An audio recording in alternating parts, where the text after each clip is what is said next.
Maureen, how are you? Line.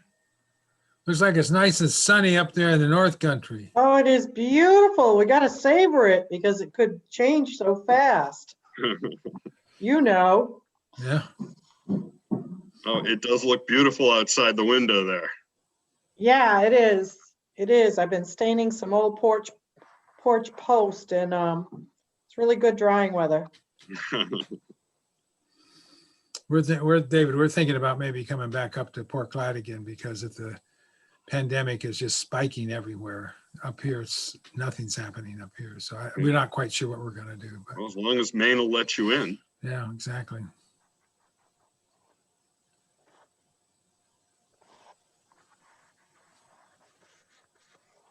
Hey, Bill. Hey, Dick. Hello. Hey, Bill, how you doing? Good. How are you guys all doing? Good. Good.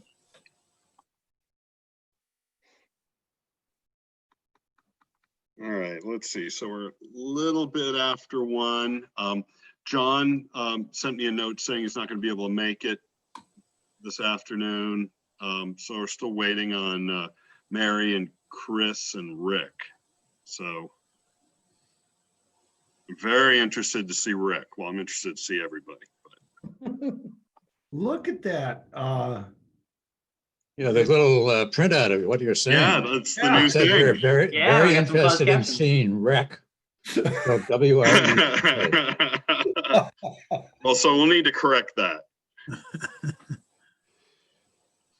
Oh, it's just said that. Yeah, no, I saw.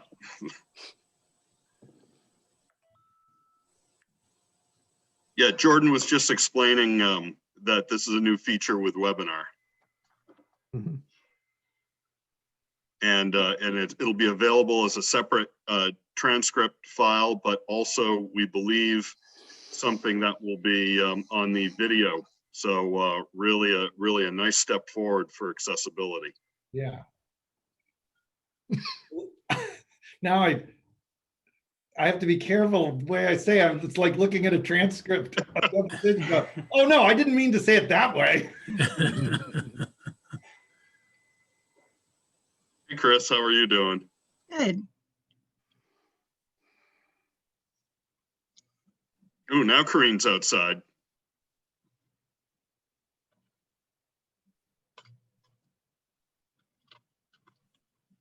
Hello, Mary.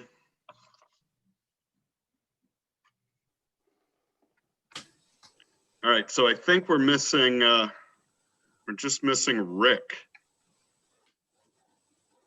John Beardmore is not going to be able to make it today.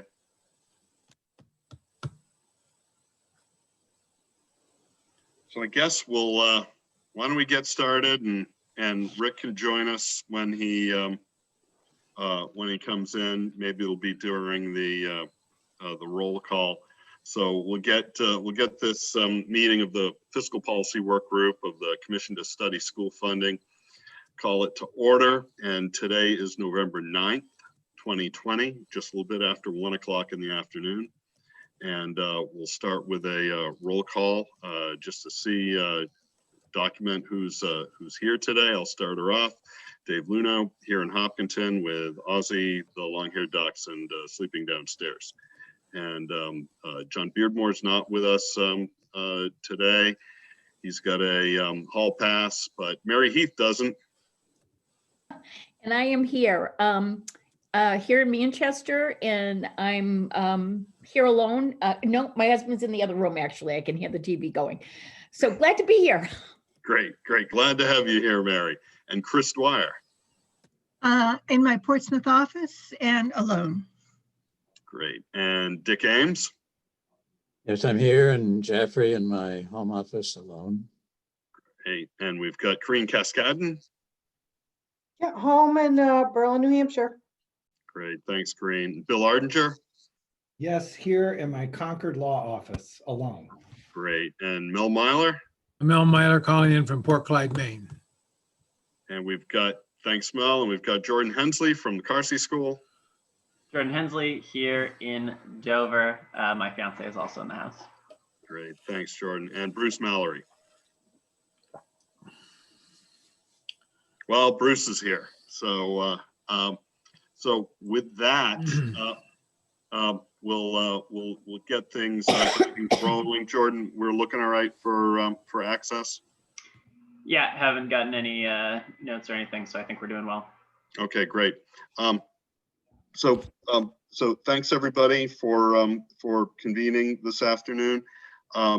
Dick, we talked about this a couple of weeks ago, and it's just the last couple of meeting agendas. It hasn't happened, but it's on. It's prime time for today to really talk about the Massachusetts 70 model and the particularly sort of running through the memos that you put together on the structure of Mass 70, how applicable and so that we can all discuss how applicable it could be towards a workable funding mechanism here in New Hampshire, but also look at sort of the pros and cons and you know, what are the challenges in getting to it, what things we may want to avoid, or things that we may want to highlight in it, and I think we want to sort of take that up as the first thing on today's fiscal policy agenda. Jordan, did I get that about right? Yeah, I think that's exactly where we are. So, Dick, are you? Is this a good starting point? Yeah, I give it a quick shot, and then we should be talking about whatever we want to talk about. And so, Do you want us to do a screen share? could do that. I mean, is that? Do you have it? I have it. I don't know if Jordan, do you have it? Yes, let me grab it here.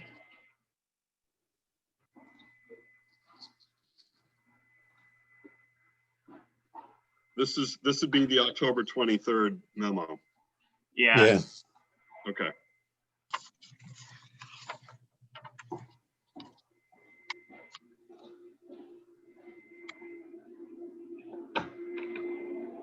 Okay, why don't I just dive in, Dave? Great, perfect. Over to you, Dick. Thanks. Yeah. So I think the first thing to note is that they still don't have a budget in Massachusetts, so that the targets that are set forth in their very comprehensive amendment of the funding formula have not been met for this fiscal year so far. There's money that's been requested, but it's not funded, and they're operating under a continuing resolution, I guess you would call it, at current levels. So that's a vulnerability that we all have to keep in mind. Whatever formula we develop has that vulnerability of new developments that affect the appropriations the state makes, and that's the last word in terms of money available from the state side anyway. The second point I think that's important is that in Massachusetts, the expenditure per pupil, which I've got down here as 17,149 for all in-district costs. And that may be an understatement of the number, I'm a little unclear on that, is significantly above the foundation budget, which in Massachusetts is the equivalent of the cost of adequacy in New Hampshire in terms of sort of constitutional responsibility. And so it drops about, by my figures here, about 25% below that total expenditure per pupil. As I said, I'm not sure of that universal, that total statewide number. Bill Arden just sent me some information.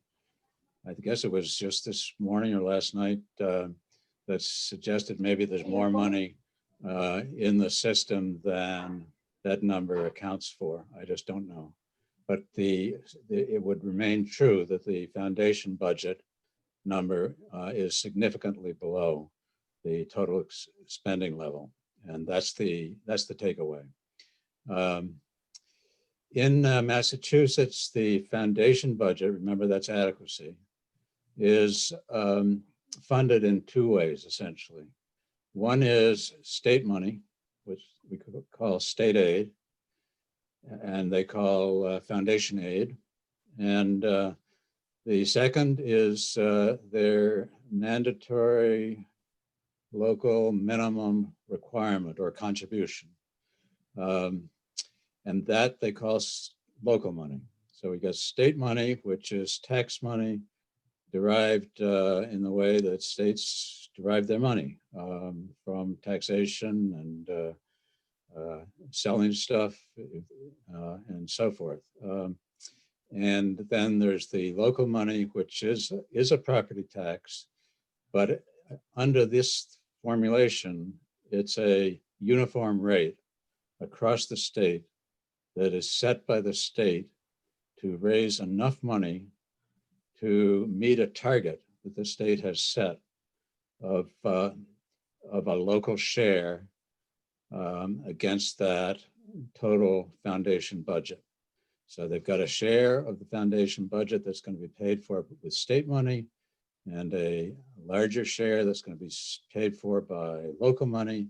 Once that number is known, it's assigned out to the municipalities by a weighted formula that weights both the property value in the municipality and the income levels in the municipality against the statewide totals of both of those items. Each is a 50% weight. And so the poorer in terms of wealth and income communities get a smaller allocation. They have to raise less money, but at the same rate as everybody raises it. So that's how that works. It's a little bit complicated. I'm not sure I explained it clearly, but that's an important difference from our system where we've got state money, and then as far as local money goes, it's raised by the local property tax, unmoored from any statewide universal rate system. And let's see if there's anything else that I should mention. I can't scroll down on this. I just realized. I think those are the important points. The formula itself, just so you know, is an input-based formula. It's a very major adjustment from the input-based formula that was developed back in the early 2000s or maybe even 1990s. I'm not sure. They did a major review, reconsideration of the weights and put a lot more weight, as I understand it, into the to get more money sent towards those kids who are economically disadvantaged. And other than that, they already had this local contribution concept, and they raised all the rest of their state money from non-property tax sources. And I guess I should end with that last piece. Remember that in Massachusetts, their proportion, which is now, let's say, 38% of the foundation budget is state aid, and the rest is local money. The state aid, none of the state aid money comes from the property tax. That's to be contrasted with our system, where we've got a little less than $1 billion that we have raised to meet adequacy requirements as currently understood in New Hampshire. And about a third of that is raised from an assessment on real property at a uniform rate, but nonetheless from an assessment on property. So that's a big difference in terms of how and where the Massachusetts money comes from as opposed to New Hampshire. So that's what I have to offer, Dave. Great, Dick. Thanks a lot. And I'm gonna open up to questions in a second, but I wanted to. Okay, let me. All right. Yeah? Very good. You. Getting some feedback? I'm sorry, about the telephone. That's all right. That's all right. What did That you say, Dave? So just thanks, Dick. That was really a great review of it, and I've been sort of taking some notes and drawing some things along the way. So just to make sure I sort of understand this, what would be called the adequacy part of the Massachusetts plan is basically about 75% of the actual spend on public education, and the total adequacy figure is just a little bit below $12 billion, so $11.95 billion. And of that 11.95, the current, let me see where I find this. The budget request for FY21 in Massachusetts, and I guess their budget package was $5.4 billion. So 5.4 of that 11.95, and that's an increase of a little over 300 million over FY20, and it looks like that is that 1/7 that's implemented in the first year, and that's going to be going up by about $377 million a year over the next 7 years. So That was the idea. Yeah. So it basically of the and obviously the 11.95, the total, the 75% of total spend, does that also increase a little bit every year too, or is that? I believe so, Dave. I don't have a good handle on that. Okay. But at least the plan is that over 7 years, it's going to go from 5.4 billion in state dollars in FY21 to 2.63 billion more than that in FY28. So 5.4 billion to about 7.6 billion. Yeah, they've got an inflation factor working on this too. And there's, yeah, and so I'm using all static numbers because just looking at the report, but so all these things are sort of moving away from you at whatever this inflation factor is. Right. Okay. And I just caution again, I think for our purposes, it's fine to be, to understand that these are rough numbers. Yeah. They're just giving us ballparks and an understanding of magnitudes. Yep. And no, I mean, this is really helpful, and obviously it's a year at a time over a 7-year thing, and who knows what's going to happen in year 2 or year 3 or year 4. Or year 1. Or year 1, yeah. With it. So anyway, thanks for everybody's patience on that. I wanted to make sure I sort of understood how all these things were related, and there's got to be some questions or thoughts out here. Corinne. Thanks. Dick, can you just reiterate for me what I understood was that there were 3 parts to the funding, and that one part was a statewide foundation that's not tied to property tax. That's about 38%. And then there's a minimum local uniform contribution. Is that the local property tax? And do you know what percentage that is? And what was the third piece? Well, that's really the 2 parts of the foundation budget. Okay, so it's 2 parts. And then there's, not to lose track of it, one of the reasons that the total cost, the total spending in Massachusetts is significantly above the foundation budget is that there's very significant local spending above foundation levels.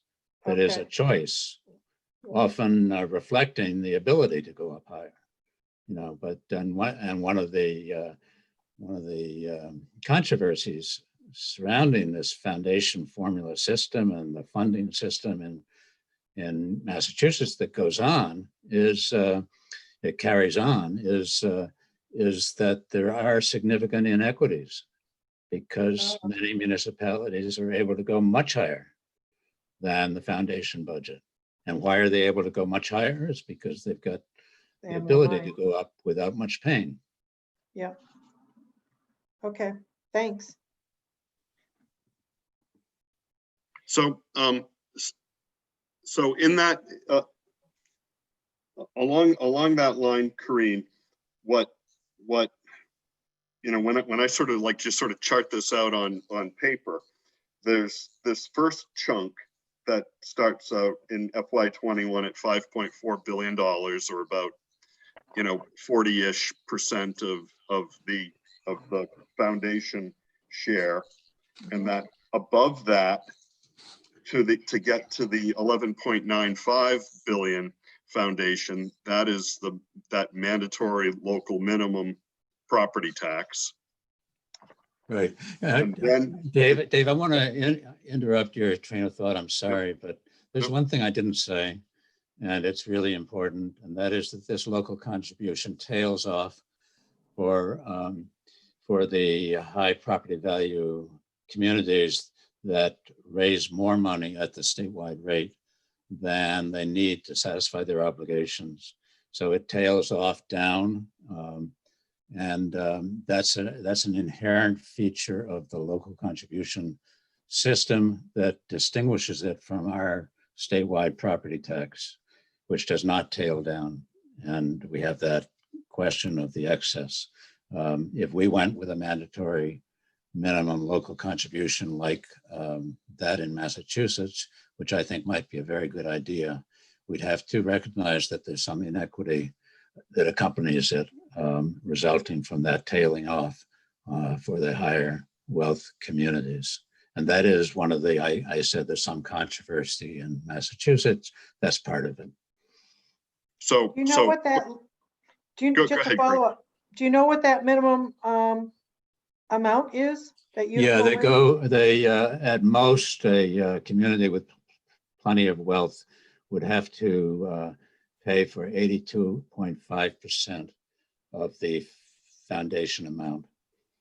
The state would then come in and pay for the rest, regardless of how much the local community might have been able to raise.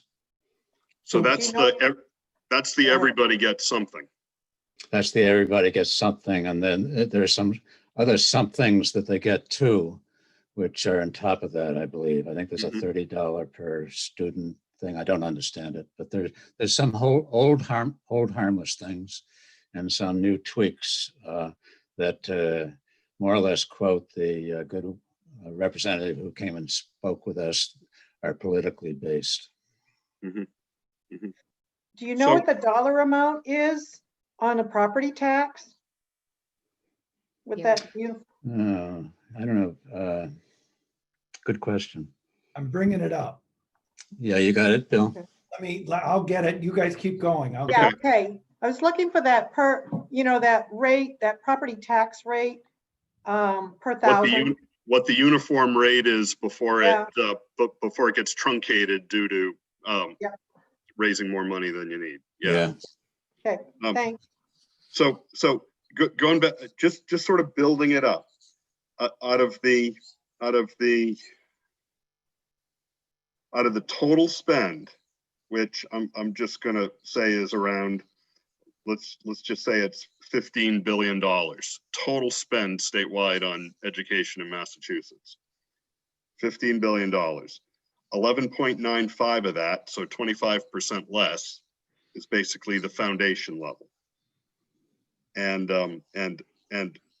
building up towards the approximately $15 billion, the first 5.4 billion comes from the state. The next chunk, getting to 11.95, comes from this mandatory local minimum. And then from 11.95 to get to $15 billion, or basically what each community wants to spend on public education, is up to the local school districts. Yeah, that's right. You know, Bill did a wonderful Is worksheet that he sent to me yesterday. I don't know, Bill, if you can I can put just, that up. I could put it up if that's Yeah. what. I think that'd be That'd be good great. and helpful. Yeah. So let's see, share screen. It's up there. Hold on. Da, da, da, boom. Let's see if that shares. I'm waiting. Yep. Hopefully Yeah, my, that shows. is it showing? Yeah, it is.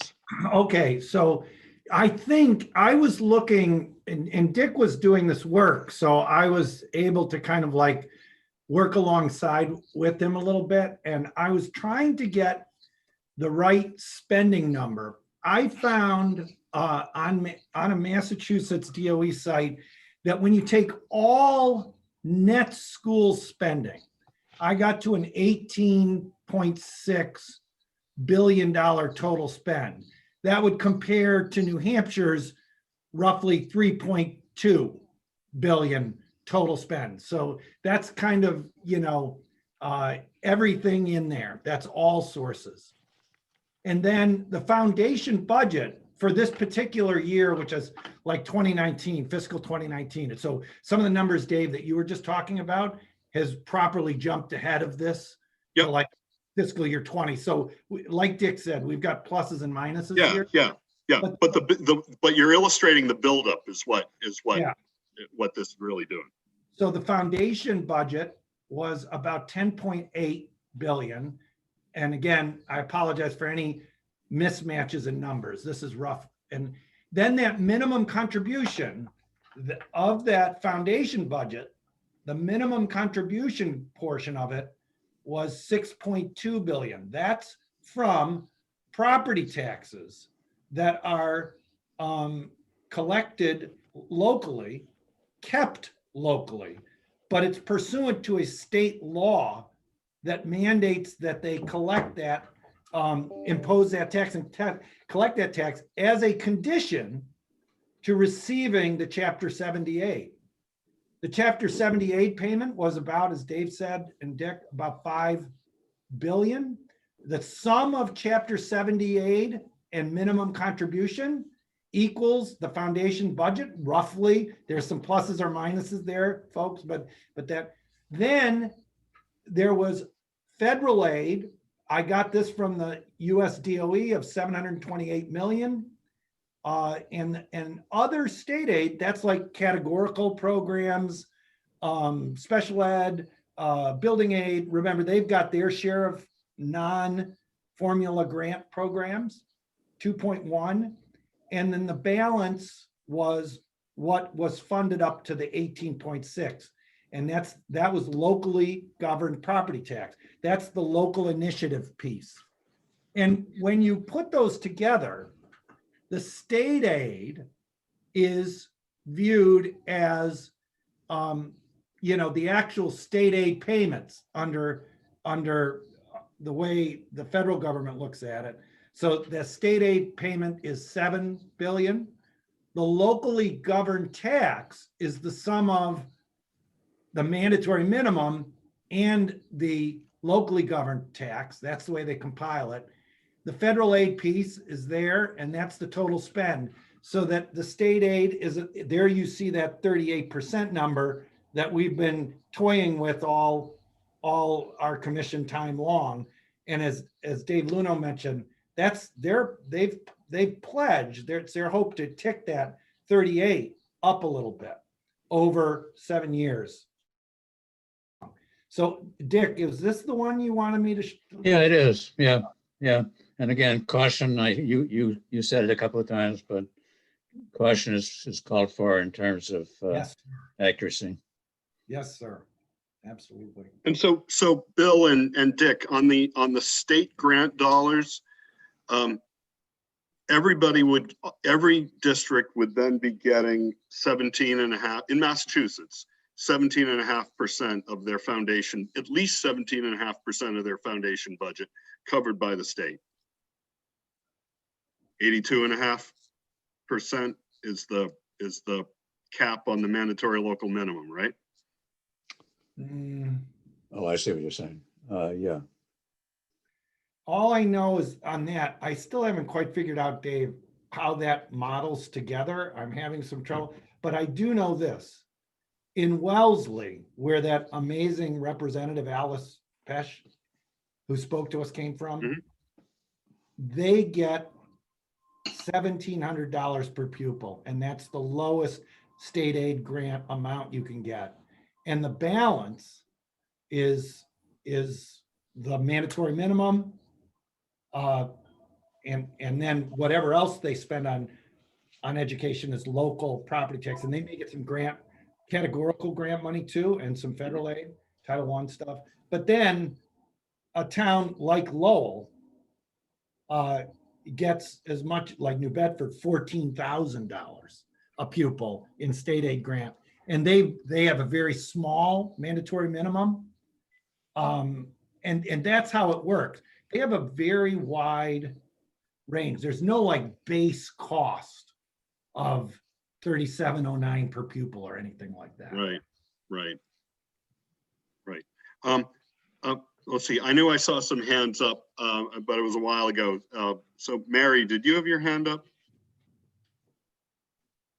No, I did, but my question's been answered.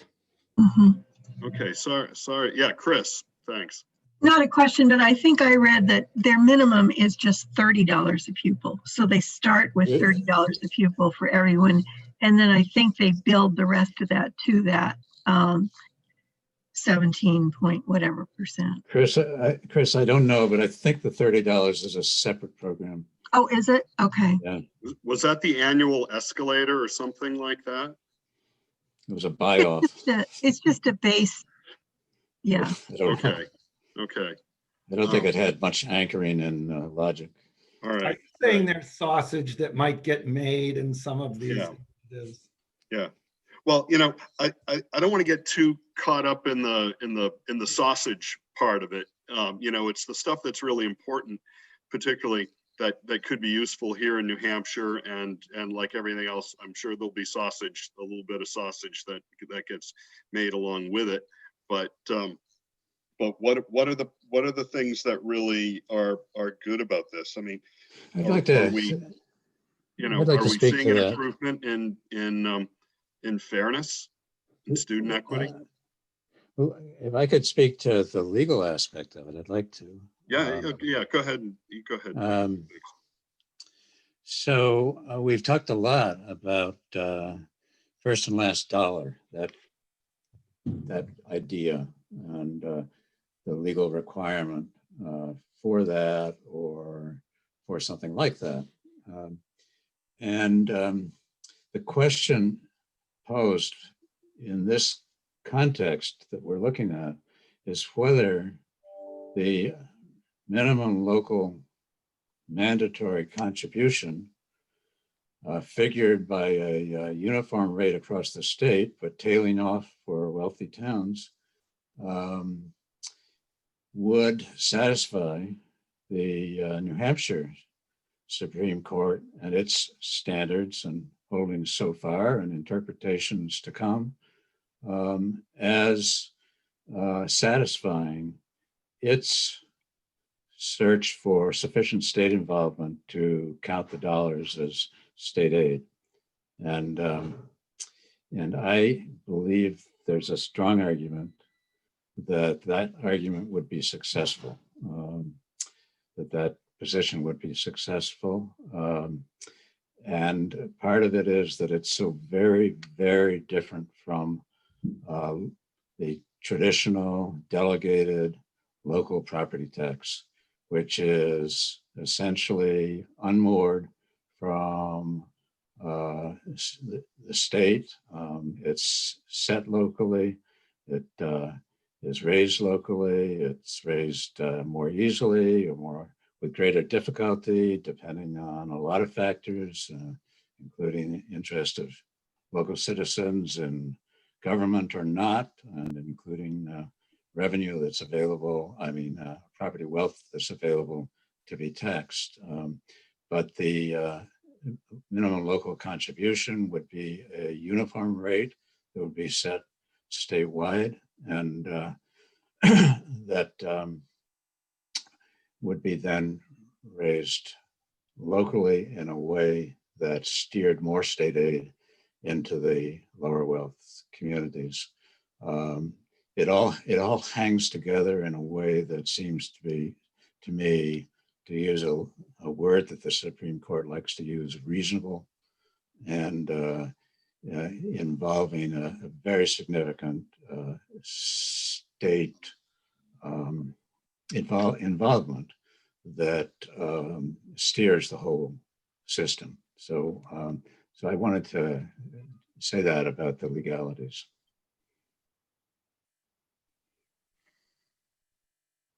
Thanks. Whereas, just to get the other part of it, whereas a system that was adopted or came within a percentage of the AIR formula, and then looked to localities to raise 60% of it from their local property taxes, I think that would be doomed to failure, just like that.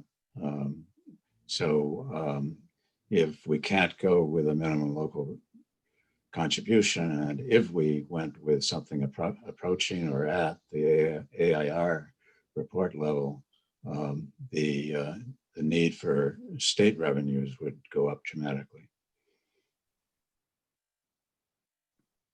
Okay. Thanks, Dick. Bill, yeah. I think that the way Dick has described it, I agree with. I think that if the mandatory minimum concept was implemented as a fundamental integrated part of a focused, thoughtful distribution system that's designed to direct resources to the communities that are determined by a viable, peer-reviewed type model to be the most in need. If that mandatory minimum was an integral component part of a system that achieves that change, I think, I do not want to get in the game of predicting what the court might or might not say, but I would say that I would be very confident that that's good policy. And, I keep thinking back to this commission is part of the legislative branch. And, the job is and I'm not an elected member, but part of the commission, but still the job of the commission is to try to identify problems with current law, analyze the policies carefully, and try to put forward an integrated plan that addresses the problems. And I think that, if the court sees an integrated package that is defensible and, as Dick says, reasonable, rational, I think it would be extremely hard for anyone to make an argument that this isn't better than current law and thoughtful in approach. And that's half the battle, it seems to be, because as you guys know, we've spent quite a few months studying this, and it's like, everything is related. It's very complicated. It's almost impossible to present a particular one part of a school finance system to a court in a judicial context where adversaries complain about one particular issue. And I think the court has indicated in its holdings that the need for it to show deference to thoughtful enactments by the legislature that are designed to put these things together in a thoughtful package. And I think that the centerpiece of it is the AIR analysis that says this is not a distribution of resources on a flat per pupil basis. What this got to be is a highly focused distribution that is designed to solve the problem of, remember the chart that AIR showed. Massachusetts was a progressive distribution. New Hampshire was a regressive. If you can go in and show a set of judges that our policy is rationally directed, meaning when I say the legislature's policies are rationally directed to achieve the shifting of that curve towards Massachusetts. And we're actually, Dick, using a tool that Massachusetts has adopted in 93 at their Claremont 1. That was one of the first tools they adopted. It would be an awful hard thing to imagine the judiciary to kick the legislative effort out of the box with the way you all have been approaching this issue, it seems. I'm too wordy, but that's. That's good. And I think that's an important part of what we're doing here and why we've been at it several times a week since the beginning of January, is that we put a lot of time. So hopefully whatever our recommendations come out to be, there's going to be a difference to the thought and consideration and the effort that got us here. And I think, Bill, you may have said it before, that no court is going to go through what we've gone through in the past year. In pretty darn hard. Yeah. So, just a quick question. I know Chris has her hand up too. Bill, you introduced a new term of art, peer reviewed, and it reminded me of how I think Massachusetts looks at the minimum local contribution in terms of both the equalized valuation per pupil and an income factor. Yeah. And that viewpoint, I think, has some challenges for New Hampshire. But I was wondering, what do we know about how exactly they do that in Mass? And do we have something that is a decent, proxy for that we can sort of tie to, rather than what people think, tie it to what actually, comes from the DRA, let's say. Dick, I think you've given some thought to this question of income. I haven't searched it. We certainly know that Massachusetts has an income tax, and so it has data from its income tax, easily accessible. Certainly, our DRA has some data from the federal income tax. I don't know how much, I don't think we've explored that. I sort of worked on the assumption, based in part on, we had some presentations about data that was available early on in the commission's work. When we were talking about poverty in a municipality and how it related to education, and my sense was that the data was pretty lousy. But so if we were in a committee room right now, we'd be able to just sort of look out and see if there's anybody that can help us with some of these questions. We do have some folks from the DRA with us. Would it be possible to invite them in? And I mean, I'm not trying to put anybody on the spot, but Hey, Dave, before you do that, could I? Yeah. I just suggest that the mandatory minimum concept isn't necessarily critical that it have both the income component and the equalized valuation component. I think that that the key is to have it in mind as a part of the integrated system that Massachusetts relies on. There are ways to address the income concern, and Massachusetts does that with that kicker in the contribution part of their minimum local. But I think it's also what we've talked about on this commission is to address some of those income concerns on a taxpayer by taxpayer basis. through a circuit breaker. Through circuit breaker or deferral mechanisms. Right. That are right. directly linked to the taxpayer.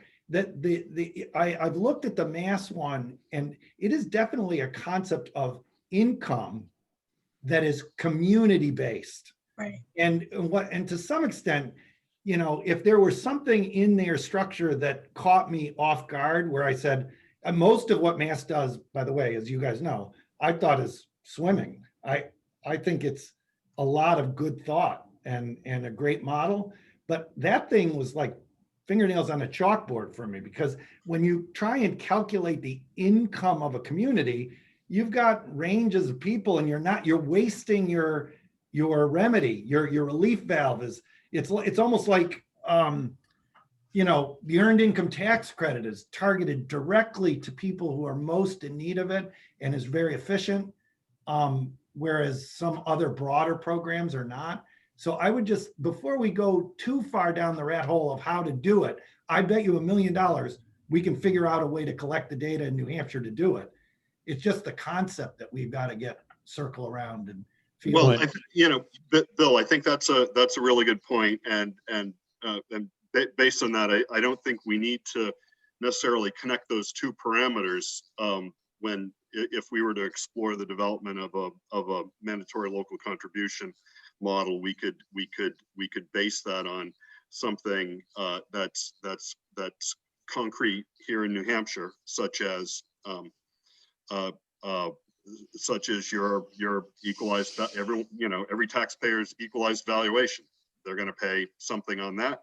If you live in a big house, you're going to pay a little bit more than if you live in a little house. And then having circuit breakers or property tax relief programs, deferral programs that are focused on specific taxpayer income level. That's also something that is very tangible and tied to a fact, whatever their income was on their federal tax filing, and provide relief through something like that. Chris.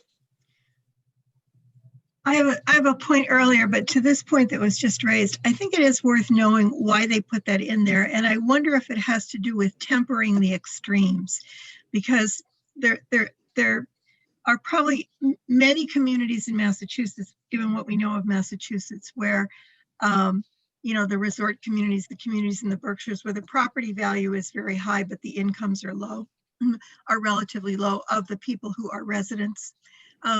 I'd be interested in knowing what that does for them beyond the circuit breaker and the tax deferral kinds of mechanisms that they have, and to see whether it affects things very much or if it affects on the extremes.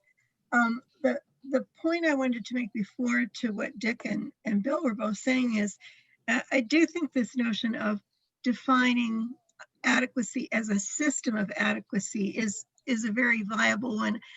I think if we put that argument forward, though, one of the things that has to go along with it, which is a little bit different than accountability has to go too, but is then testing on a regular basis whether that system it is providing the full adequacy cost. And I think one way of doing that would be then looking at how much additional dollars communities of all types are raising in order to supplement what that system is. But I think you'd have to pair that argument about it's the integrated system that's the adequacy with a periodic evaluation to make sure that that integrated system is still adequacy, and probably more than every 10 years if you were to be convincing about that. Thanks, Chris. Hey, Mel. So Chris, are you suggesting that additional testing needs to be conducted beyond what we are currently doing in elementary and? I'm not talking about kid testing. I'm talking about evaluating how the system is operating in terms of what results it's producing in terms of adequacy. And that you'd probably, if you were trying to convince me as from a court perspective, if you're going to the system we're doing is providing the quote first and last dollar of adequacy, plays out differently in different places, but you wouldn't want to let that go very long before you would evaluate whether or not that cycle is in fact true. It's like a vaccine. Thank you. Particularly because you're operating on a model, and the further away you get from, FY20, whatever we're calling actual, the open loop it is, Mary, was your hand up? Yes, I just want to say, I think Chris's point is right on. And there are so many different elements that we could put into place to test the system as we're going through. And to me, this just makes so much sense to do it this way. For so many years, we've given the same amount of money, and I know we have some weights, but then we change the weights. And it doesn't make sense. And this, for the first time, I think, is a more sophisticated, well thought out approach to providing education across our state. So good. So are there any other hands up right? Actually, Bruce Canoer has his hand up from the DRA, and I'm like to give Bruce a lot of deference to, particularly all the time that he's put into this. Hey, Bruce, welcome. Hi, Dave. Good afternoon, everyone. Yes, I caught, my ears tingled a little there. The best I could do at the moment is I can't speak to that question. It's just not an area I'm familiar with, but I did alert administration, and everybody's tied up, but they said that if the group needs somebody to come back to talk about this particular issue, just please let us know, and they'll arrange that. Oh, Bruce, thanks very much for that. I think there is an area that I think we're going to need some expert help on. Right. Is when we look at putting some parameters behind a property tax relief program, particularly the property tax relief program. What sort of how do we go about estimating? Obviously, I think this is probably beyond the commission work, and probably more when we file looking at putting together legislation and then amendments as things go into the committee process. But how do we go about budgeting for these types of circuit breaker programs?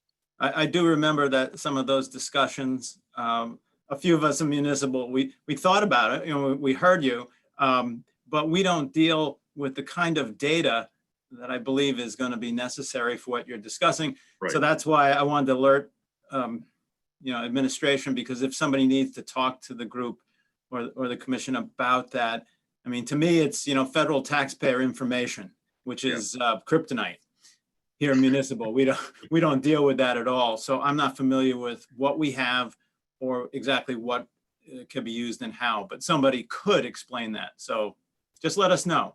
Okay, no, we'll do, Bruce. Thank you. Anybody else have anything they'd like to ask Bruce while he's here? I'll just say, Bruce, I thank you so much for your time, and you and Director Gary on this. It's been a real commitment, and we appreciate all of your input and help with this work. So you're quite welcome, and I admire the grit you folks have. You've been at this for months, and stay the course. Look forward to your report. Great. Thanks so much, Bruce. You're welcome. Bye. Okay, great. So what? Given this discussion here, and I really sort of want to take it into towards the how does this work in a New Hampshire context? So we've learned a lot, obviously, since January, and some of the big pieces that have pulled together a lot of the things that we've learned have come out of the AIR analysis and their estimated cost model. And Dick, I was wondering if you could sort of start with how the estimated cost model, what's its analog in the Massachusetts world, and how does that relate to what would be considered, the Massachusetts Foundation, the local effort, and the state share? What would possible ways of doing that? That's a tall order. Yeah, but that's why I ask you.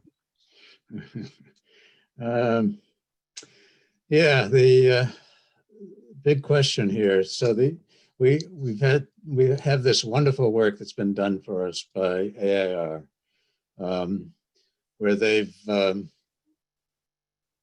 sort of gathered together all the cost information that we have and evaluated it against an outcome standard that basically is the good outcome that New Hampshire achieves on average relative to other states, and have come up with a whole bunch of numbers that essentially say that if you apply this set of weights, you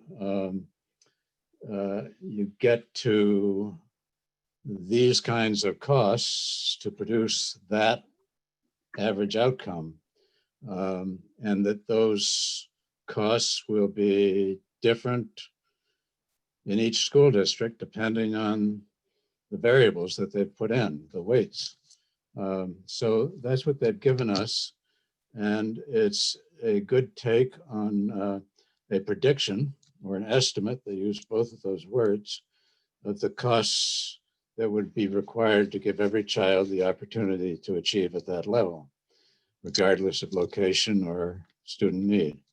And what we have not tried to figure out is how that work product that they've produced for us relates to the obligation that we have, and this call that we're asked to address in our the statute that set us up, how that relates to what I'll call constitutional adequacy. What is required to meet the constitutional directive? And I think at one level, it's you say it in words. It's that level that enables each student to that level of education, of funding for education that enables each child to have that opportunity. But it's I lost my train of thought here. So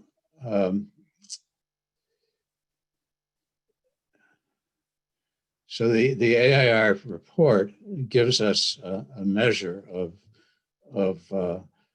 what it takes to achieve that level of outcome. But is that adequacy? And one thing we know about this formula is that it's a prediction, it's a statistical model, and that there's if you put it on a graph, there'd be a scatter plot that would say some communities above and some below, and you added the indicator for outcome achieved by communities, you'd have some communities that are below that line, that are achieving above that line. So I guess my somewhat uninformed opinion on that is that tells us that we've got to move off of that number that's produced by the education cost model to something I'd say less than that, as I've got something in my throat, as a requirement.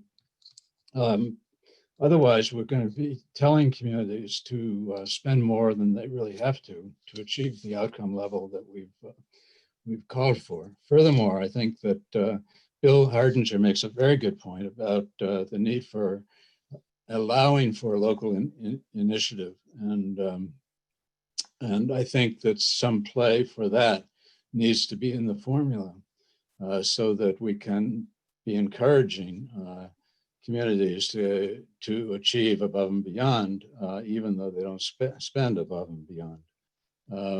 So in my talk with some people, I've sort of floated the idea of when we talk about what we're going to require, what's going to go into the formula that we just talked about, what's going to be our foundation budget, that we should be looking at something below. And I understand that 85% is roughly the 15% below that ECM figure is essentially the one, what do you call it, standard deviation. So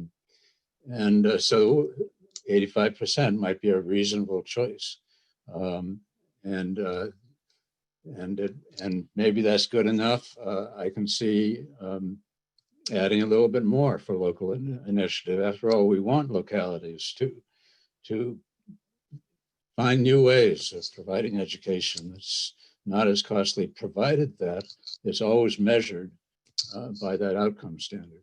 And so that's what we need to talk about. We need to talk about what the AIR ECM formula is relative to what we've been called upon to think about and make some recommendations on, which is what is the level of spending that we should expect New Hampshire, all communities in New Hampshire to reach as a matter of law. So thanks, Dick. And that's exactly why I asked the question. I hope Jay's going to be able to join us very shortly. I know he was out of pocket until about 2 o'clock, but in sort of, comparing what we have to what Massachusetts has. Massachusetts has, and you talked about the lines, Dick. Massachusetts has this top line of whether it's 15 billion or 17 billion or 18 billion all in, their total spend on education. Actual, what all the districts added up, total spending on education. And then they've got this line lower than that, 25% lower than that, which is their foundation budget line, which is the Massachusetts equivalent of the cost of inadequate education. And then we've got, and everything below that line is basically some share between a locally derived mandatory local minimum revenue or a state grant. And that's at a more of a angled, line, depending upon how much you raise through your mandatory local minimum. But in New Hampshire, we've got 3 lines, 3 horizontal lines at the top. We've got the same one that Massachusetts has, total all in, what all the districts are spending. And then we've got this line that is distributed by districts based on the AIR model. So we've got this estimated cost model line.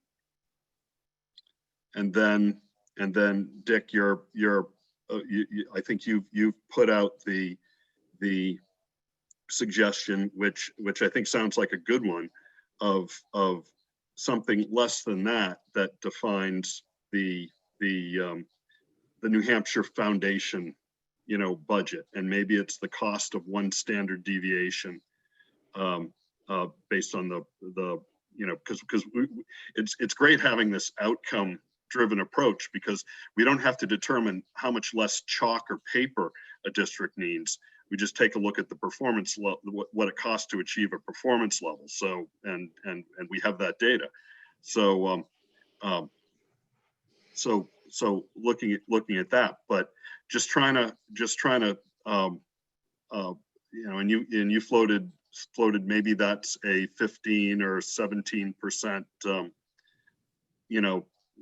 less than the estimated cost model. And I don't know, I mean, how does that relate to what Massachusetts is doing? Massachusetts is 25% less than actual. Even a little less than that, I think, Dave. Yeah, okay. I think it's lower than that. And so they've got total spend. We have total spend. That's easy. Yeah. Those 2 are perfect apples to apples. Yeah. We spend 3, they spend, I think, around 18. Yep. Then they have foundation, right? And that foundation is a combination of minimum local contribution and state aid.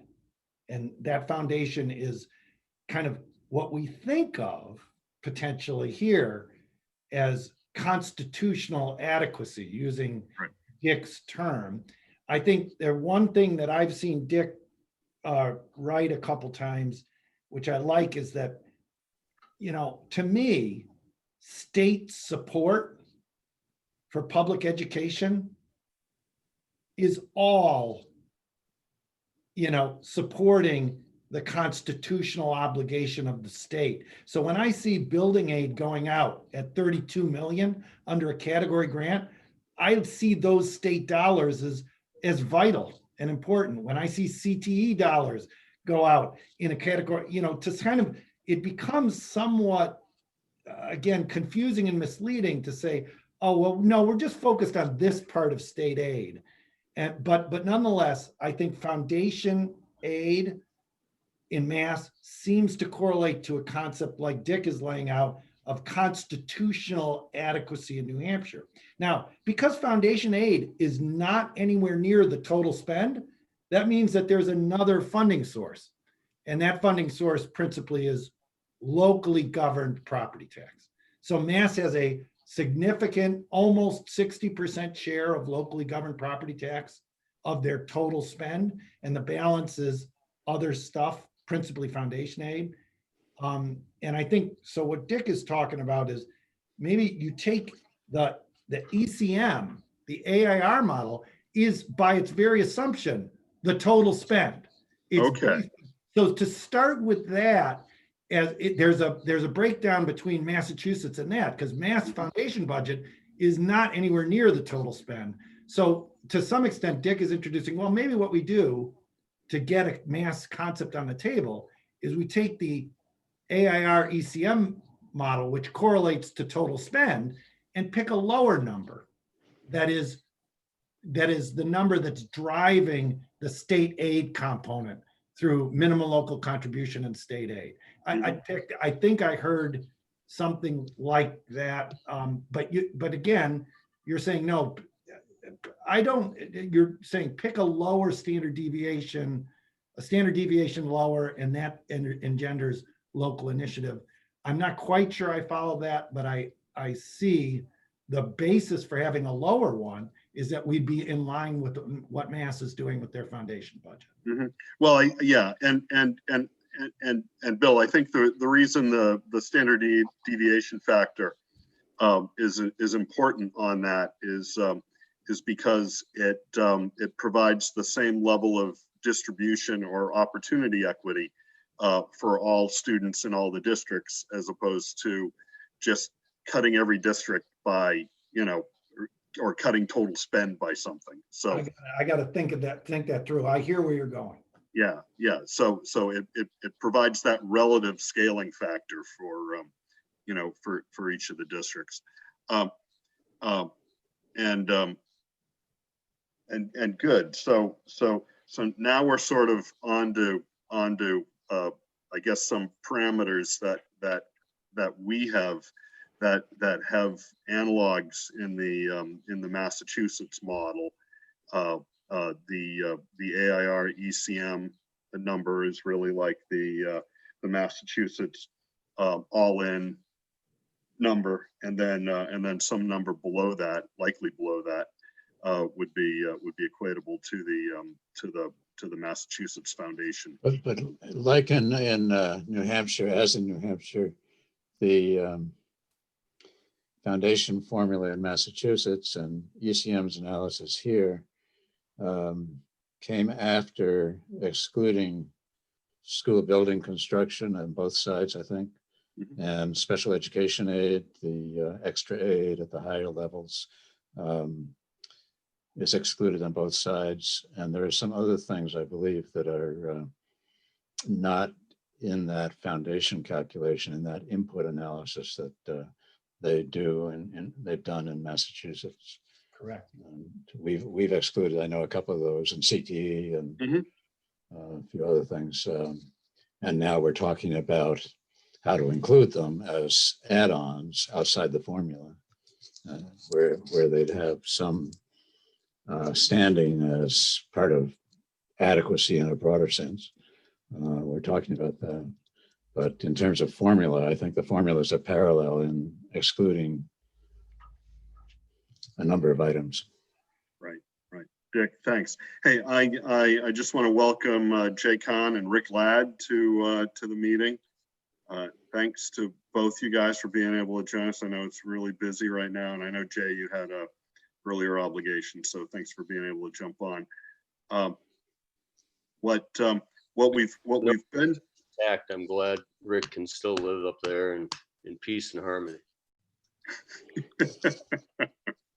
So what we've been talking about is the Massachusetts 70 Chapter 70 model, and talking about the total spend on education, which in New Hampshire, if we were to do it equitably if we were to do it for equitable outcomes by district, would follow the AIR ECM numbers, and then something that would be equivalent to the Massachusetts Foundation cost of education, which would be New Hampshire's cost of an adequate education.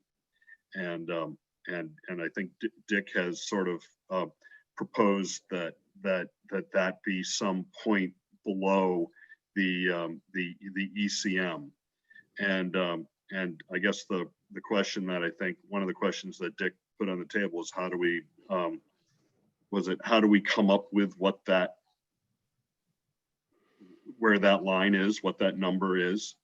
Yeah, and in our discussion, just to report back for Jay and Rick's benefit, we talked about a couple of reasons for going below the ECM, and one is statistical, if that's the right word to use here, but it is to allow for deviations that are sort of sensible deviations, given the fact that we're starting with an estimated cost, a predicted cost. And so we talked about one standard deviation, which would shave off about 15% off of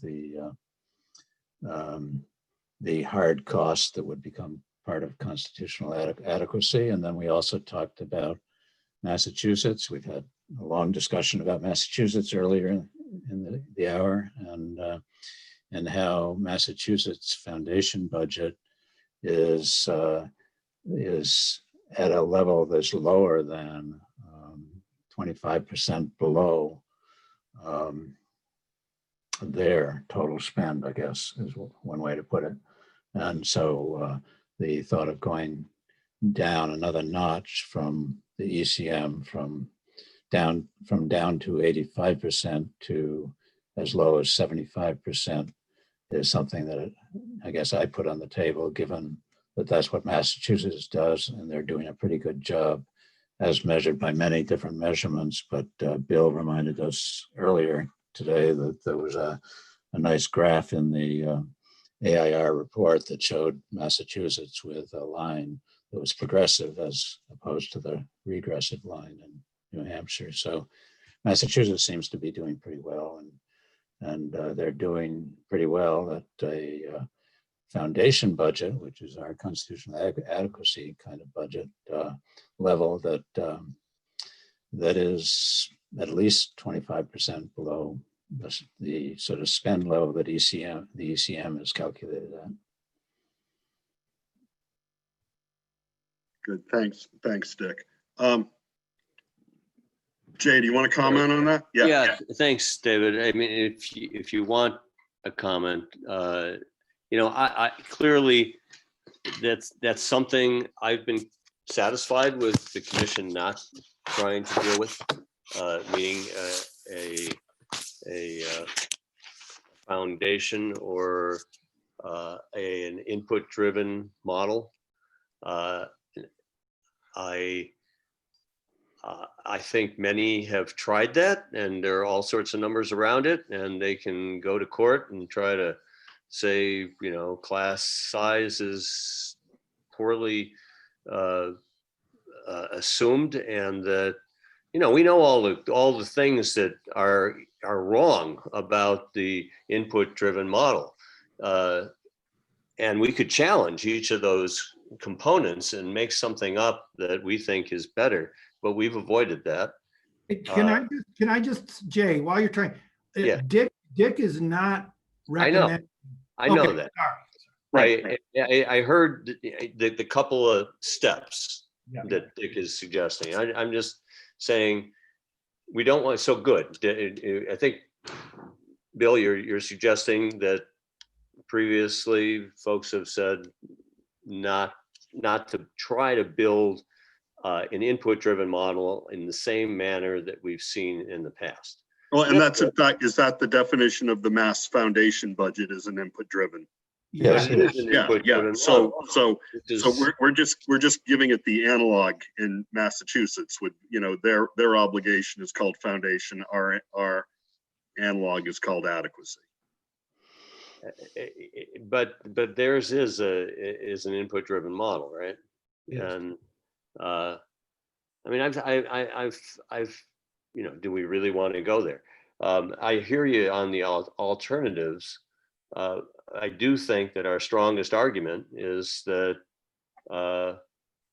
there is no single cost for the education of a student, nor the same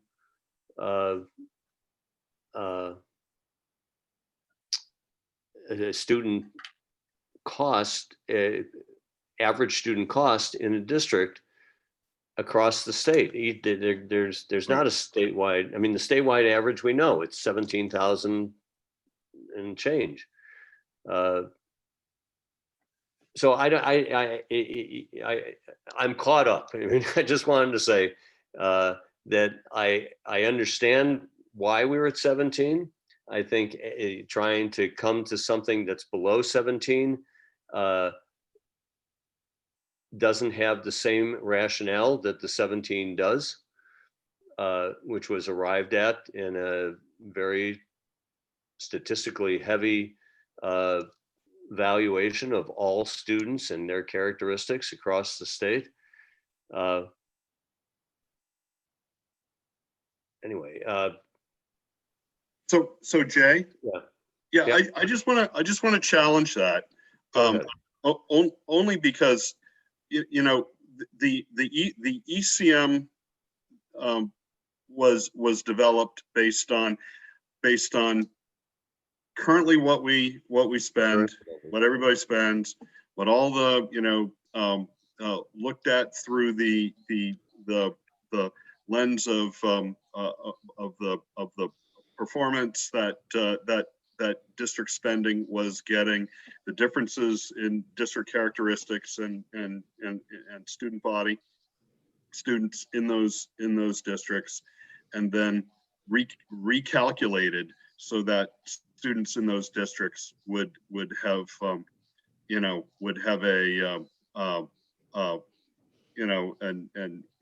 equal opportunity to achieve state average outcomes. So, and we learned through that to educate 1,000 kids in Manchester doesn't cost the same as to educate 1,000 kids in Bedford. And pick any two districts you want in the state. 1,000 here is not the same as 1,000 there. And that's to educate them to current state average outcomes, to educate these students or provide an opportunity for these students to be educated to any other outcome, higher or lower, still provides educational equity, student equity, just at a different point. And I don't think it's any less rigorous, having gone through the rigor of the AIR analysis. They've said that one standard deviation below is about 17.5% in terms of each of the per district ECM costs. Dave, I can't buy into the education cost model being built off of the DOE 25 revenues and expenditures that are reported. Now, just today, we had a meeting with the CTE folks.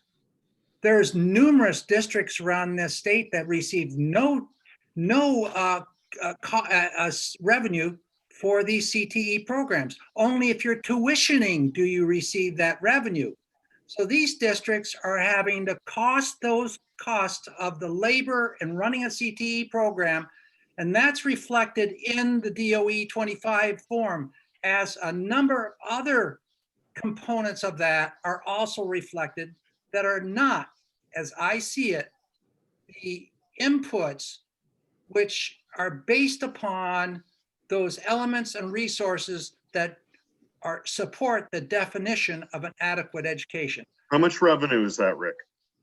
We don't know. We haven't taken any time to dig down in that. I've asked Caitlin for that again within the last week, and it's not broken down. They can't find that information. So I'm really concerned that, you know, when we're trying to find this aggregate average or whatever this cost per pupil is, we're really averaging in apples and oranges. We're not trying to find an aggregate average. Well, we're basing the whole thing based upon the costs that everybody's spending on these DOE 25 forms. Right. So I don't think the DOE 25 form is refined enough to give us the information we need to ensure that we're really getting that foundation formula amount or the base adequacy amount, which is for this child to receive an adequate education. We know that there's disparities and inequities, and that's taken up by your differentiated aid. I'm not convinced, and I haven't seen the figures yet either, and I've asked for them. What would happen? What would be happen to these districts if we were to fund them based upon the formula that was in place back when IRIS put it together, and using things like equalized valuation per pupil to adjust some of these disparities within the town? So separating out funding and costing, because two separate functions. Yeah. Just on the cost side, we know what each district is spending, and we know what the average outcomes are in those districts. Yeah, we know what they're spending, but what are they spending it for? What are those expenses They're for? spending it for the quality outcome. That's the difference, Rick. This has nothing to do with inputs. It doesn't, what it does is it looks at what's the total amount being spent, and it asks the question, is that district getting children to a targeted outcome? It doesn't ask whether you're spending it on a library dollar or CTE dollar. That's off the table. That's not what, that is absolutely not what AIR does. It is. That's what Crean Cascadon gets paid for. Right. Right? I've heard your position, Bill, many times. I don't agree. Understood. But that's a fundamental disagreement with the concept of, and Jay, it's good he mentioned it, but with the concept of an input methodology, which is what we tried in 2008, and the output methodology that AIR brings to the table. You talk about Act 70 down in Massachusetts. Well, there's also an Act 74, which is absorbing the cost of the CTE programs down there that we are partially absorbing in our formula we're talking about here. So Crean, thanks. I think this is suggested in one of the, maybe in the adequacy subgroup, but wouldn't adding a weight for CTE expenses in that education cost model sort of meet what you're saying, Rick? And on the flip side, I don't know if to address the other part, I don't know if the DOE has the capacity to be able to disaggregate that information. Well, they don't. As a time and staffing, I don't know. But adding a weight in that cost model for CTE would allow, you know, where those students, where a district is spending X amount of dollars towards just a CTE program. One thought, on the flip side, I think about if all schools are going competency based, which they're in the process of, then more students than not are going to be integrated in the CTE programs for college and career readiness. So you could look at it either way. I don't know. So I want to, Karine, That's more know- confusing. Yeah, but I think that from a you know, a sensible and intuitive standpoint, that makes a lot of sense. But from what the AIR empirical work is, what you're saying here is you've got an equation that has weights and enrollments, and then you've got an equals a certain number of dollars over here. Mhm. You're saying this, because it's based on the total statewide spend, that you're going to change this and not be able to change this. You can't, They have to go together. they have to go together. Yeah, Got it. so we can't leave the weight, we can't just add another weight on without changing the entire analysis that went into developing those weights. Okay, got it. And if we don't have the corresponding And granular breakdown on the DOE 25, then which is I think what Rick's saying for CTE, then So then it needs to go to categorical aid. Does that meet the tenet? and I think that's what Jay's been talking Okay. about. Yep, makes Dick, sense. I'm sorry, I cut you off there. We'll get to it at 3 o'clock. And Karina, I hope you're there. No, I really hope Yeah. you'll be there for that, because you know, I think this is important. But we're getting 9,000 students participating in CTE. Point that Rick and others make is that it's just too low a number. The participation number is too low. So we want to boost the number. Probably a cost that we can add per student that we add on over 9,000. And that's the insight to push it up. But we do need to acknowledge that somewhere the average $17,000 per student, and in the total $2.9 billion is the current CT cost for 9,000 students.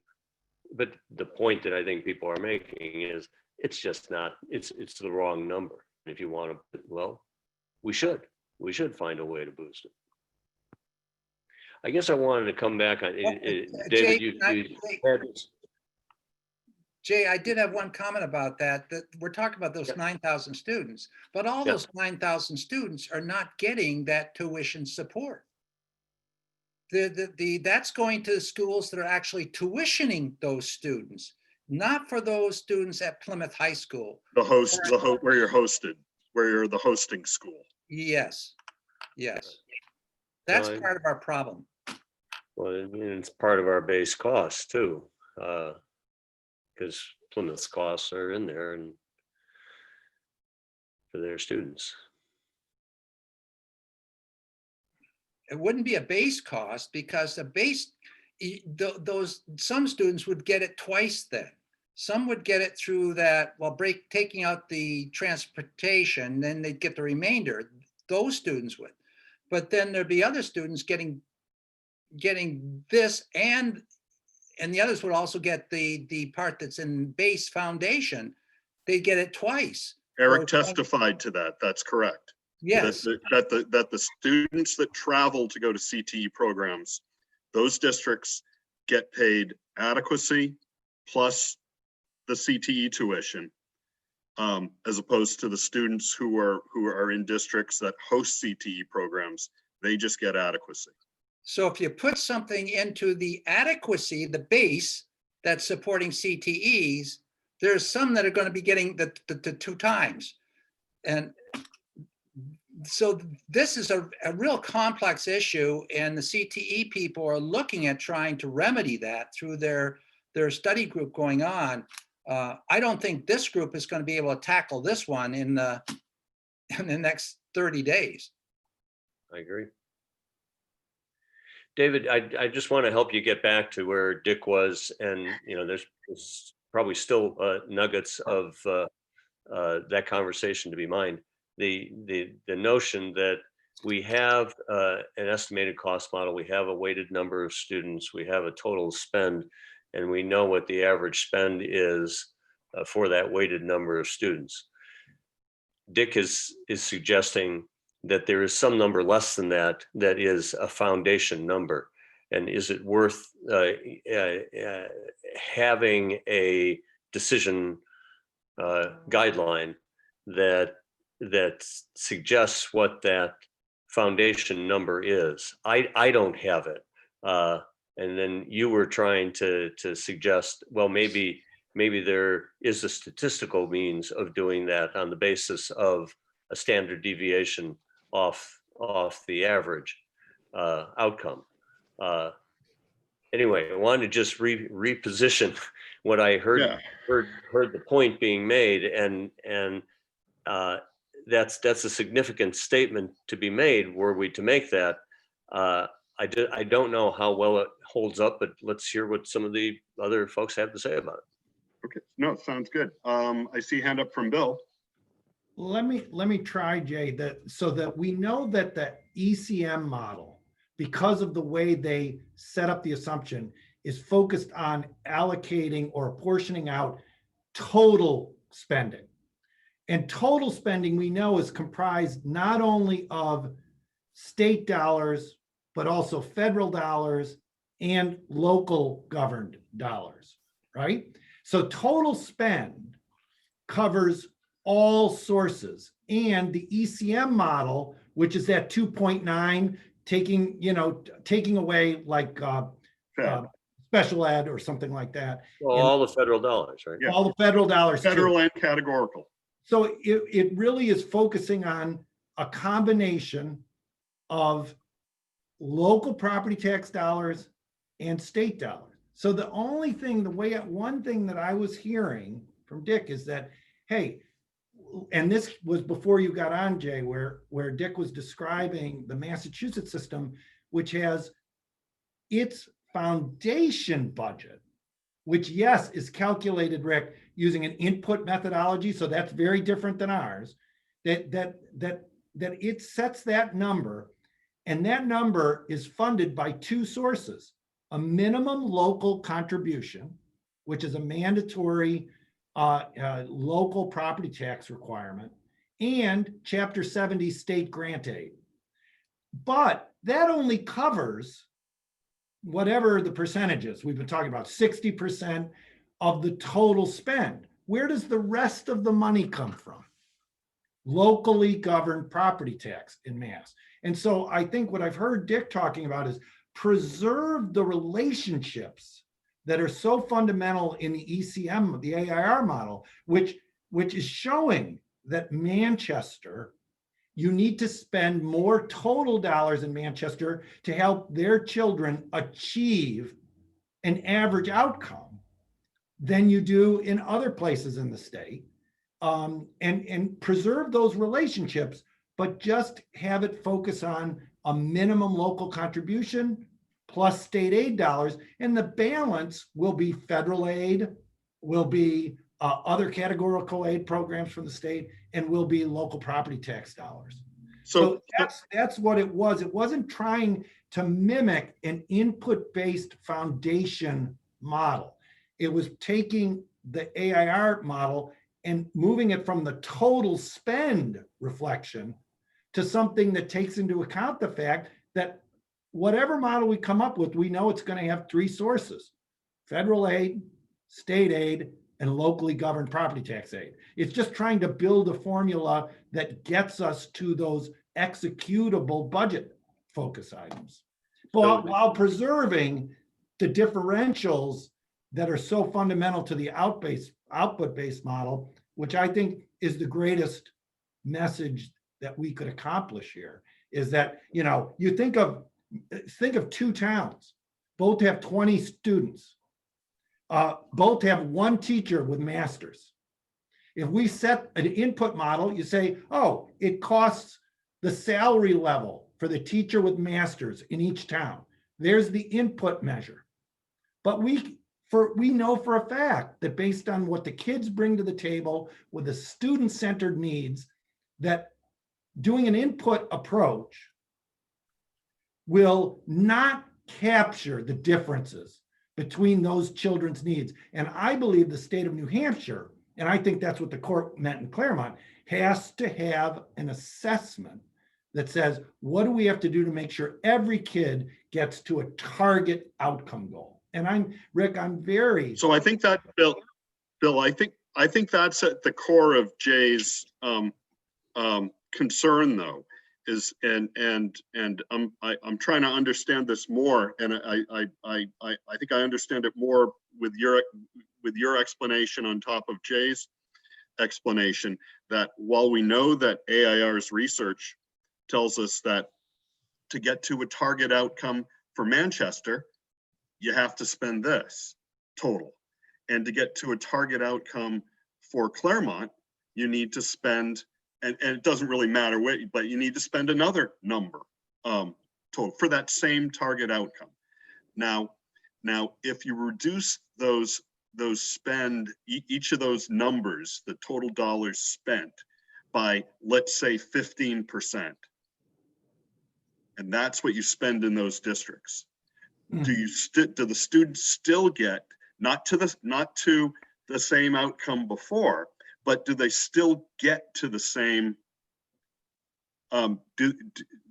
Does town A still get the same outcome as town B, or is there a non-linearity in there? let me try that, because I was looking at what Dick was doing, and so I tried to run. The key thing is the mixture of minimum local contribution and state aid to hit that target is going to have the effect of driving more state aid dollars to the towns that are identified by that formula as having the greatest need. So you'll still preserve a role for locally governed property tax, which, you know, New England has proven we have higher spending, we have higher quality outcomes than the rest of the country. We also have a high role for locally governed property tax. So there is a flexibility there, but the fact is, Dave, when you run these things together, it achieves the same result of driving essentially $1,000 a pupil to towns that can easily achieve their goals, and driving 14,000 a pupil or more to towns that need the greatest help. Right. No. I get that. But you've talked about the role of the local property tax in that as essentially equalizing that tax effort for towns that can easily do it, or, you know, making much more equitable the tax effort in towns that can easily do it versus towns that can't. But the lower we set that bar, Correct. from below the estimated cost model, there's now another role for the local property tax, which is to make up the difference to get to that state average. And then potentially another role for the local property tax to go above state average and get to where those districts are performing right now. Absolutely. Absolutely. So what I heard in the parsing of those pieces, we know that there's local contribution, there's state contribution. But I also heard in there that there needs to be some in the local contribution, a minimum level of contribution, and whatever that community feels it needs to raise above that minimum to achieve the outcomes that they want to achieve. That's local control. The element, I guess I'm wondering, has our fiscal policy taken any position on a local contribution? A minimum local contribution? Jordan, you want to help me out with that? I'm just got to find my. And if I'm taking us too far off track, but Bill, that was what you said, Bill, is that there are those two components. I think Dick Ames described that issue earlier today. We discussed it, if I may, we discussed it earlier today, Jay, and talked about how for Massachusetts, for their foundation budget, which is their adequacy, they look to fund that foundation budget from two different sources. One is the state aid, and the other is the minimum local required contribution, which is not the traditional delegated property tax. It's a property tax that's local, but it's a uniform rate across the state, except for the high wealth districts where the rate tails off because there's no equivalent to the excess collection that comes with the state property tax. So it's a 5%, $5 rate or $6 rate or whatever across the state, just like our statewide property tax, except that it doesn't produce extra revenue. And we talked about that Massachusetts has those two elements. That's it. That's what funds foundation budgets, locality to locality. The poorer localities get more state aid because that $7 or $5 rate produces less money locally, and the state aid comes in behind. And some places, 90% of the state aid, of the costs of the foundation budget is going to be paid for by the state. And in other communities, they've got a cap. It's going to be, 17.5% is going to be paid by the state because they've got this cap. But that's the formula. It makes a lot of sense to me to deal with the inequities that result from dependence on local property taxation, but not dispense with local property taxation, which we can't afford to do anyway if we want to get into that sort of practical observation. Well, I guess I'd leave it at that for the moment. Thanks, Dick. And going to Jay's question, the work group did, I think, give its support behind the principle that the opportunity for an adequate education is based on student needs and community characteristics and can best be made equitable through differentiated state funding.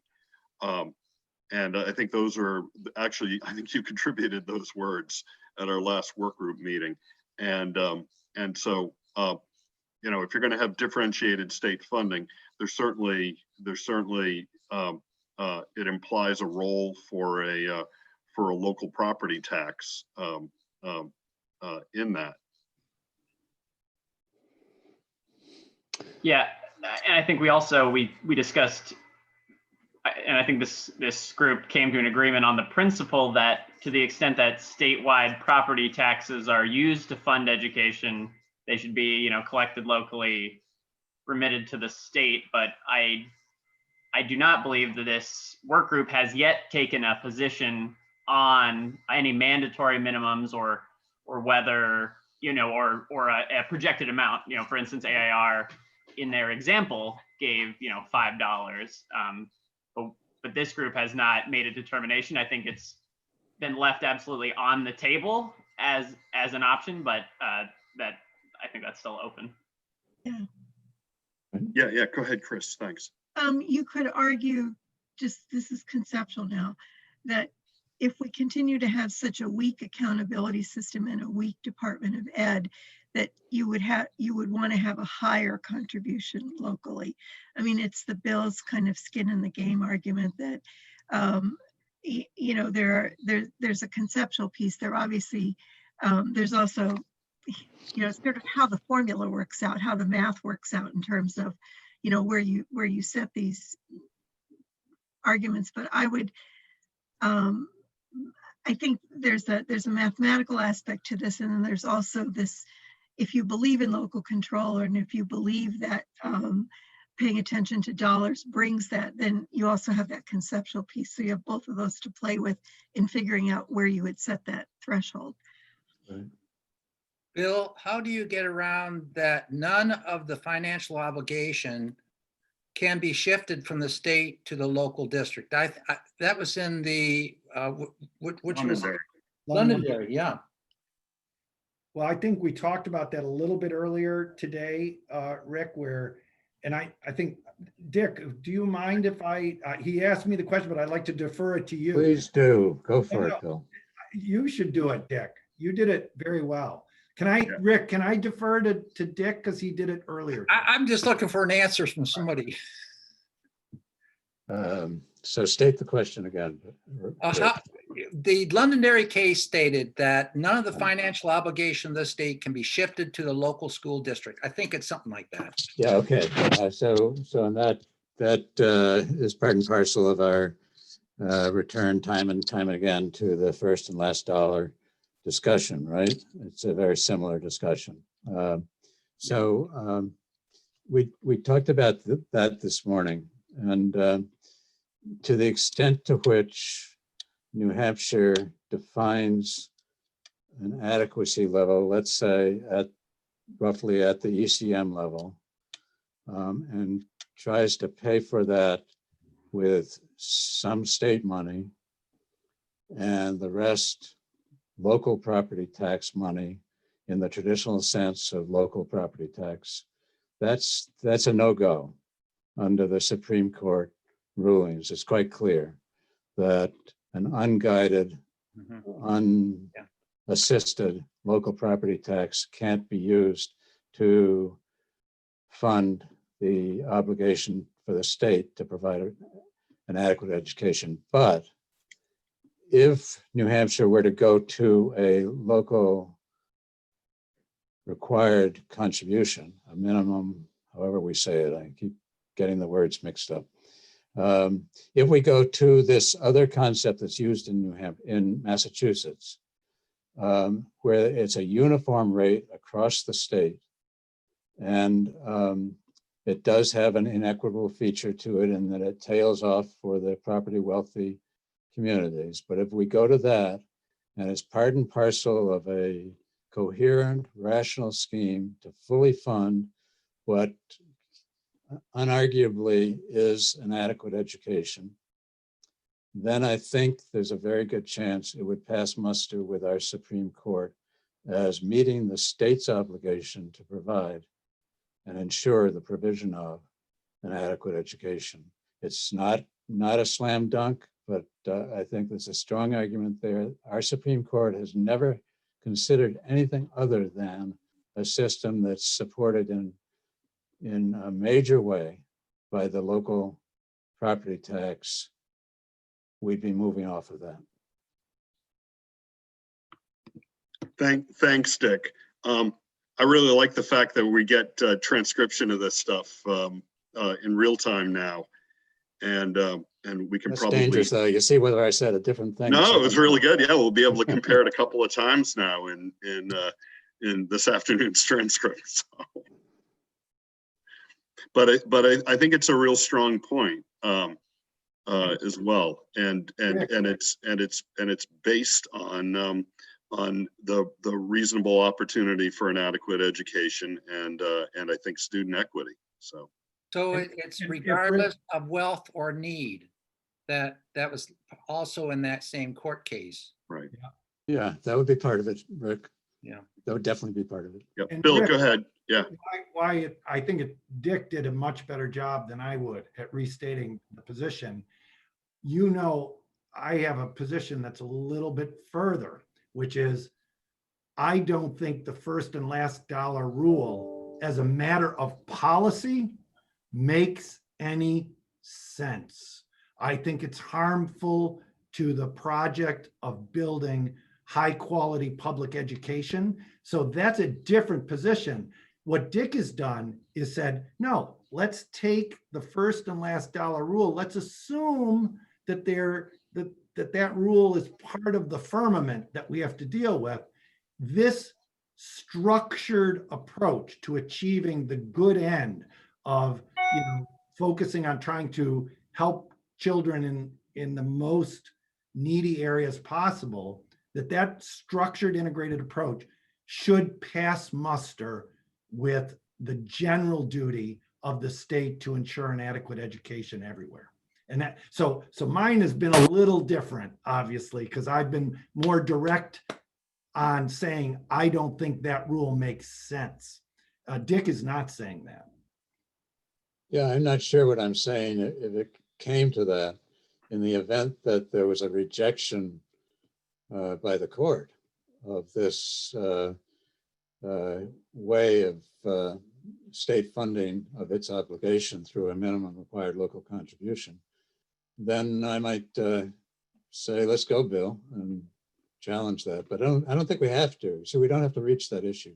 Agreed. It, in some sense, it would show how radical the first and last dollar rule, if effectively the court in New Hampshire were to strike down a system similar to Massachusetts, that's a pretty aggressive constraining of legislative power to structure a viable public education system. Yeah. Okay. We've had a great discussion on this, and I think we're going to be sort of dovetailing into adequacy in about, I don't know, 10 minutes. And I wanted to give everybody 5 minutes in between the meetings, because I think people may want to hang on for adequacy. But before we get there, I wanted to just take a minute and actually want to see if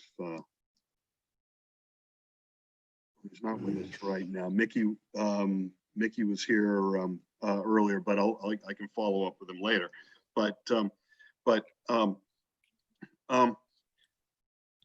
We've talked a lot about Mass 70. Would we like to ask Mickey in the LBA office to look at building a modeling engine? See, one of the nice things about Mass 70 model too is I think it's flexible to look at a lot of different things. So I think it'll be useful to the legislature to have.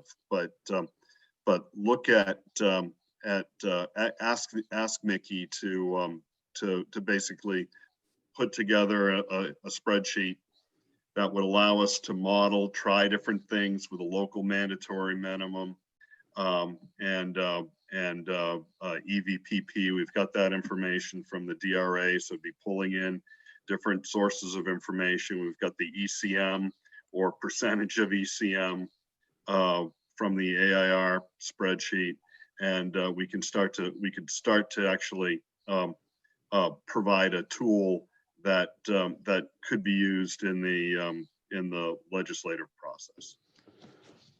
I think that would be useful. Thanks, Dick. Bill, yeah. I know where we are, I'm counting November 9th. I think that would be useful, especially for the legislators who are going to be continuing beyond this commission. Yeah. But I think to get to the end of the commission effort, I think we're going to be stuck with a few more conceptual statements than precision. I absolutely agree. I mean, this isn't stuff for the report. It's just I agree. It's stuff that the commission agrees that has asked the LBA to build out these and have these tools available as we go through the budget cycle. I would think that's a great idea. Yeah, the governor's obviously in the budget cycle right now, and I think having these tools available would be great. I was also thinking, and it's not to advocate for either of or it's not to take a position on the AIR examples. I mean, they put a couple of fairly simple, straightforward not revenue examples, but funding examples in their report, just so that the LBA can baseline this stuff. I think they're very straightforward. Asking them to at least be able to replicate those. It would also be working with the data from the AIR ECM, from the DRA data, and just to make sure that we've got some continuity, I think, from the work that the AIR team did into a tool that legislators can have access to through the Legislative Budget Assistant Office. Does that make sense? Dick's got his thumbs up. Bill, does that make sense? All right, just to baseline that. I'm going to offline. I'll ask. I'll talk with Michael and Mickey about that. So, Jay, what do you got in store for us at 3 o'clock?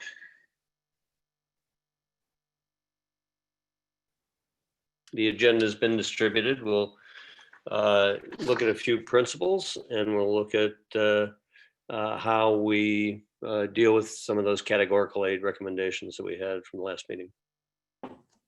Okay, great. I think we've hit just about everything on our agenda. We did talk about tax relief programs a little bit. We didn't really talk about phase-in, but I think we're still, I think Bill said it really well. When we don't even know what we're phasing in, how can you really talk about phase-in?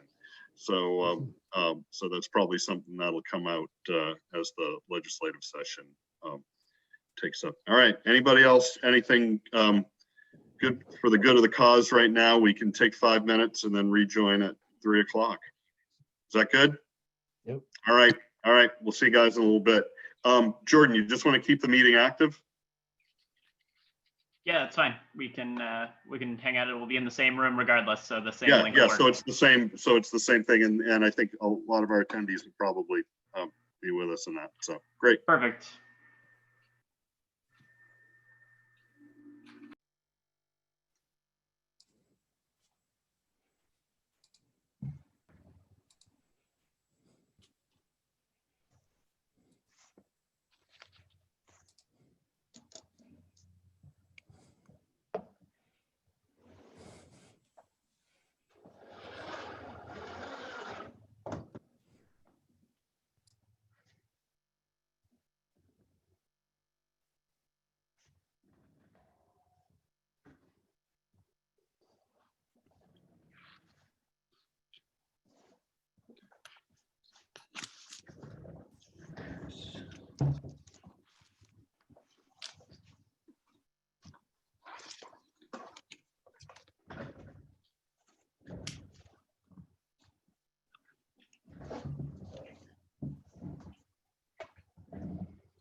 Okay. Looks like we've made it past 3, and we can call together and begin the adequacy work group discussion of the school funding commission. Everything look good on the Carsey school end? Iris is having a little bit of trouble getting into the meeting, but I haven't heard anything else yet. So I'll just keep working with her to try to get her in. Thank you, Jordan. We can do our customary roll call at the beginning of the meeting. I'll move across the screen, reach all of our work group members and other commission and Carsey school attendees. So I am Jay Kahn. I'm present in Stoddard today. My wife is elsewhere in the house. Good to see you all. Barbara Tremblay. Hi all, Barbara Tremblay here in Keene. My husband is out and about somewhere. And Val. Val Zanchuk is in his office in Jaffrey, all by himself. Jane. Good afternoon, Jane Bergeron. I'm here at home in Litchfield with my dog Otis. And Bill. Hi, Bill, here in my law office in Concord by myself. Thank you, Bill. And I think that's our commission membership. I mean, the work group membership, yes, with Iris would be a complete membership. We'll check in on the other commission members who are joining this discussion. David? Dave Luno here in Hopkinton with Ozzy the long-haired dachshund. And Dick? Yeah, Dick Ames, I'm here in Jaffrey in my home office alone. Corinne? Corinne Cascadden, home office in Berlin, New Hampshire by myself. Thanks, Corinne. Mary? Mary Heath here in Manchester, and my husband's outside someplace. Rick? Rick Ladd here in Haverhill, here alone. And Chris. Chris Dwyer in my Portsmouth office, and I'm only going to be able to be here episodically during this call. Sure. Thanks, Rick and Chris. In Carsey School, Bruce. Yeah, Bruce Mallory here in my home office in Kittery Point, Maine. And Jordan. Sorry, here in Dover, my fiance is also in the house. How are we doing with Iris? We're working on it. Okay. So we've got several items that have been distributed for our consideration today. One is an update of our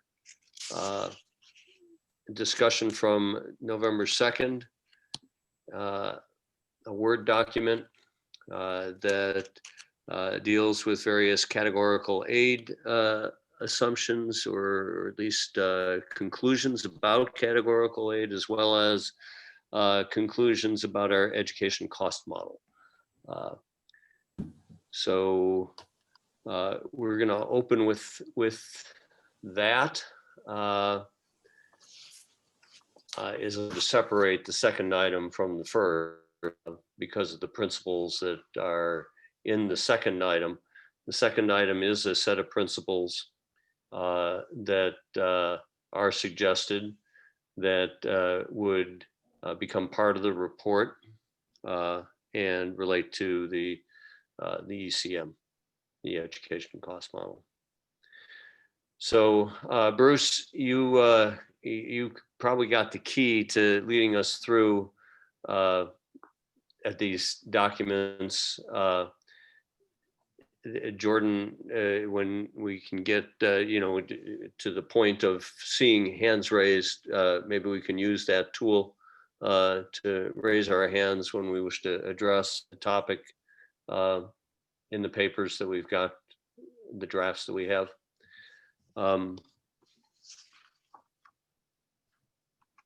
And I think that sets us up for the conversation.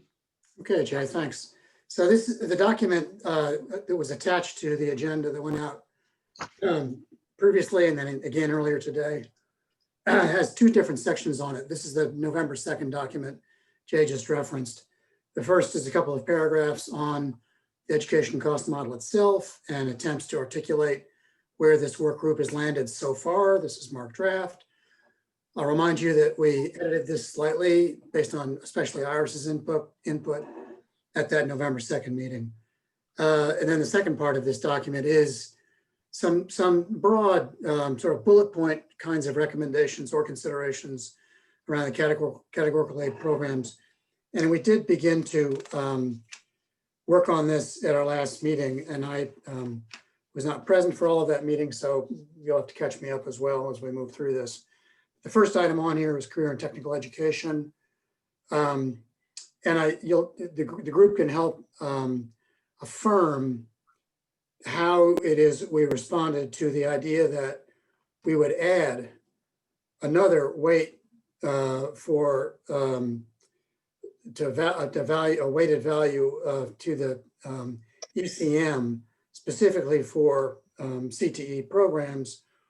I believe that the conversation moved towards not changing the ECM itself by adding an additional weight, but rather trying to add some kind of incentive dollar value to districts that they would then use to support expanded CTE, particularly beyond the 9,000 students that are currently enrolled in CTE programs around the state. As I understand it, you completed the conversation on building aid. Maybe we could, Jay, refresh our memories about where we landed on that. And then I think we need to move into the special education, early childhood, and then anything we can say at this point about charter schools, because public charter schools currently receive a grant program from state appropriations that we've also included in these categorical aid programs. So affirming where we are with CTE and building aid, and then digging into special education and early childhood, I think are tasks Jay, if that's correct. Let's see. We still, oh, there you are, Iris. Hi. Would you just like to sign in, Iris? Yeah, Zoom link was tricky today for some reason. Hi, Iris Estabrook in Portsmouth, family in the other room. Thank you.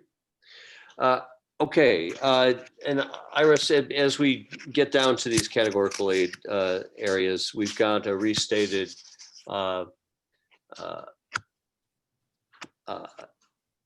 education cost model, a couple paragraphs, and hopefully everyone's taken a look at those. They reflect our conversation from last week, and it's very important, that statement. You know, what we say about the education cost model, it is really the basis of our work. So want to make sure that we're good with it. And I'll say that the principles, we'll be talking about it in the later part of this meeting, really flow directly from those two paragraphs. So we want to make sure there's consistency in our language.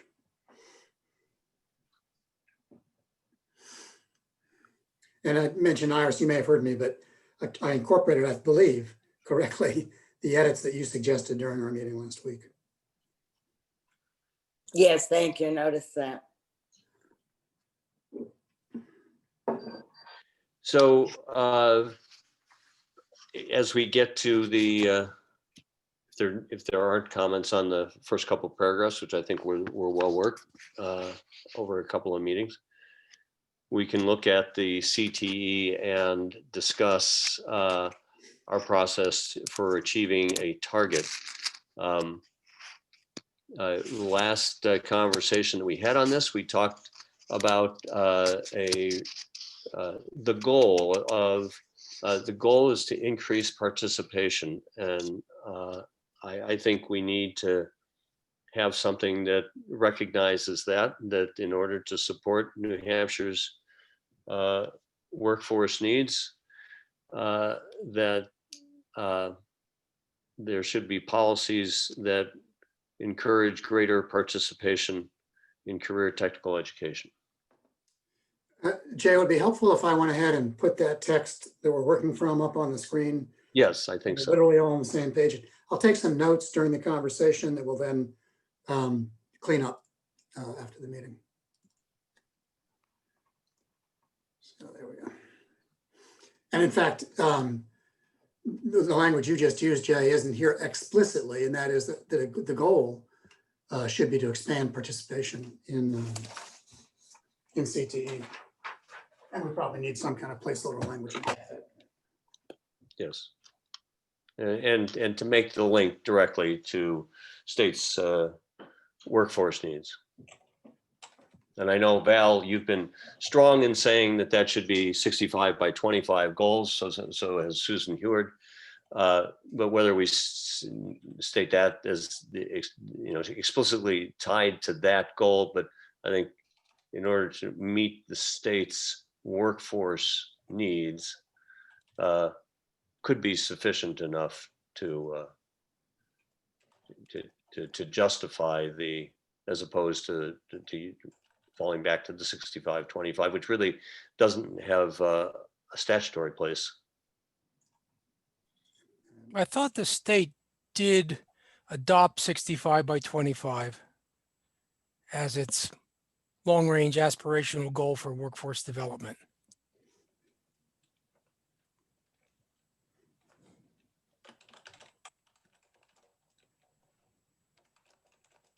And Rick might know that. I have looked for that and thought, in fact, of making that more explicit. And yeah, there is.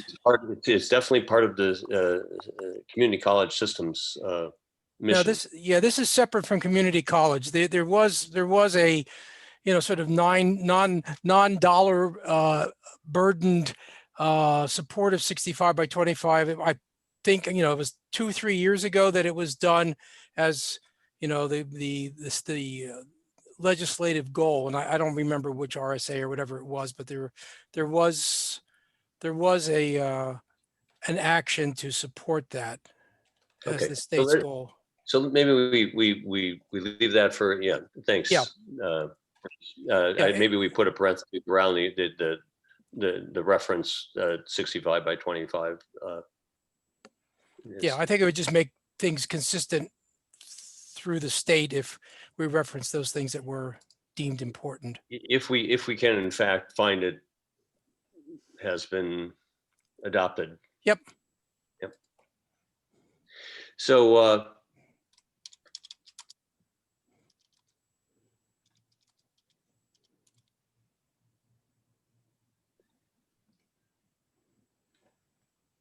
and the weighting factor was can be converted to a flat dollar amount. Was part of our discussion at the last week. It would be equivalent to around $4,000 a student.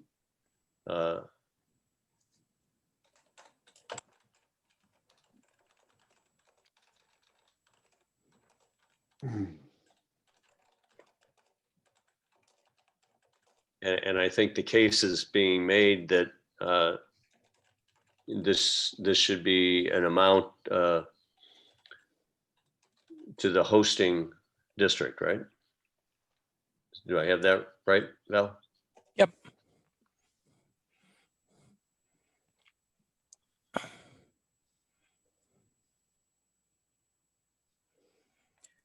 Yeah, at the end of the last meeting, I did offer to reach out to Eric to see if we could get some feedback from Delaware as to how they fund this, since Delaware was used as sort of the comparison state for a robust CTE situation. And the feedback we got from Delaware, and I think you can correct me if I'm wrong, is that they have a statewide, it goes back to partly to their adequacy in that they have a statewide teacher salary level, and they fund 75% of the teacher salaries, but they treat the CTE similar to the way we do as some sort of categorical funding. It's not in their specific adequacy calculation, but they fund it to the level of something like $87 or $89 million.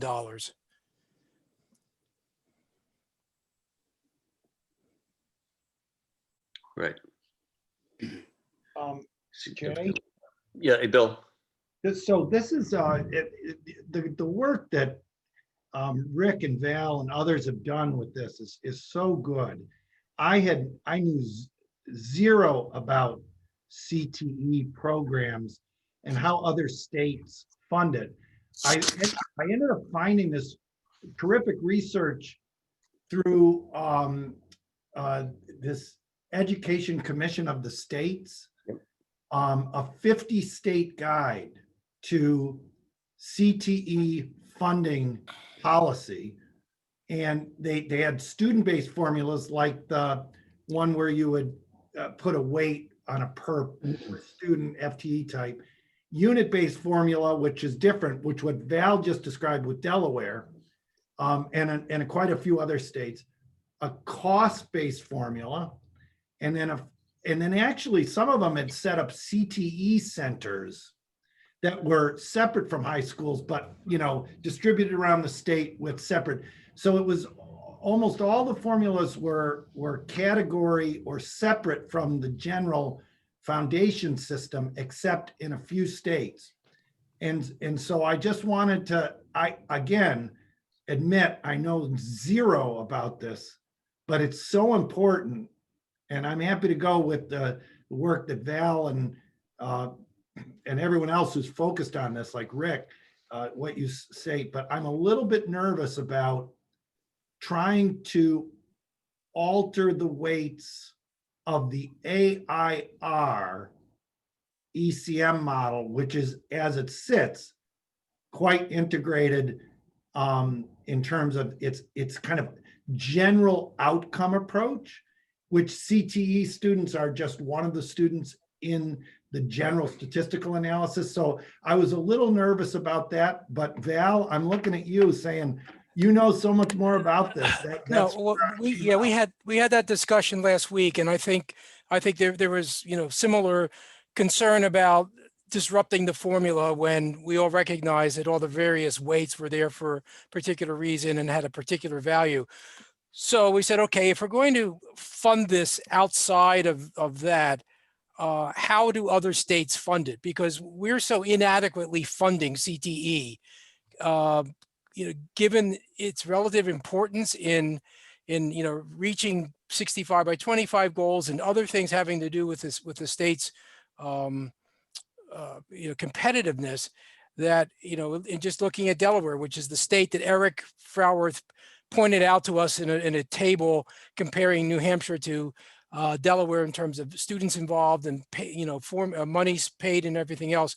Delaware does it as a categorical funding level, except they do it in a level that they feel is appropriate to support it to the level that they have. They have 65,000 students involved in CTE. They spend $89 million a year to support it. We spend 9 and 6 of it is coming from Perkins grants. So we're spending next to nothing, and yet we're holding CTE up as being critical to the growth of the state. So I think our concern about having it as categorical aid is that traditionally categorical aid in this state gets hacked to death in any budget thing. We wanted to have some sort of way of protecting some sort of commitment to CTE that was at an appropriate level to really allow CTE to grow and do what it's supposed to do for the state. So Delaware doesn't seem to have people chopping away at their CTE budget, even though it's somewhat categorical. They also, fund their system. Interestingly, they have a statewide minimum teacher salary requirement, and they fund, I think it's 75% of the teacher salaries across the state. So that gets rid of all of the issues of whether or not the money that's being doled out is being appropriately spent, because it's, in their case, it's all being spent for the same purpose, which is teacher salaries, and it's easy to prove. So that was just a different way of doing things, but certainly, our recognition that teacher salaries are a big reason for many of the smaller underfunded districts not being able to keep up with the average performance. That type of direction to state support would be an interesting way to get past some of the issues that are created with our current situation. So Jay, question. As you look at this vow, at the language that's on the paper here, dealing with a set amount of money vis-a-vis that of a weighted formula, what here is 0.80. The question that I would have is that if this were to come to fruition, how does one keep pace with increases? In other words, if we put a specific amount of money in here, 4,000 in this example, that figure then has got to be amended every time you want an increase. Mm-hmm. If on the other hand, if you have a weighted value, that weighted value automatically goes up as the costs go up. So it's the question I have in my mind for you, is it better to have a specific figure in there or a specific weight that could then be adjusted as everything else goes up? Well, the $4,000 came from applying a 75% support figure to the, I mean, there was the information in our more detailed report to the commission had a formula in there that was provided to us by Eric that was based on percentages of cost as opposed to a fixed number. So we could just apply that percentage formula instead of the outcome of the formula at this point. Yeah, because I would recommend something that would provide an ongoing increase rather than a fixed figure, because every time you do that, it just falls messes behind. it up. Yeah, Yeah. exactly. But the Exactly. $4,000 came from a formula that Okay, yeah. included a percentage. Yeah. All right. Thank you. Sure. Yeah, I mean,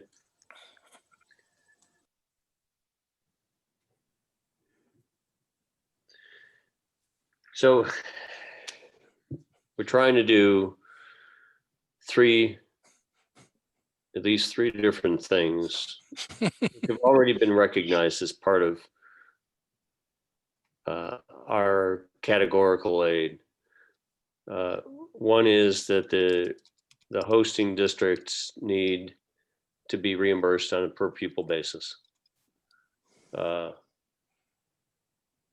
We really don't do that today, although we know that we're paying for 9,000 students enrollments. The second one is that we're saying in the end of that first paragraph, first bullet, and Bruce, I think it's actually worth pulling it out and into a separate bullet, is provide full funding for tuition support. Yep.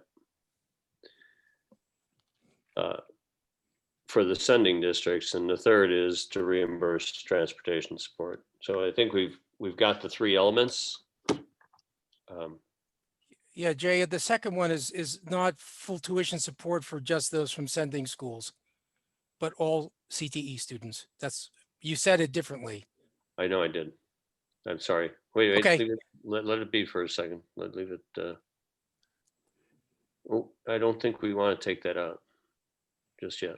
No, I don't know. I mean, that's the whole issue is only tuition support that exists now is for those from sending schools. And Okay, I think we want to leave it in to make Okay, sure that good. all the students are supported. good, thanks.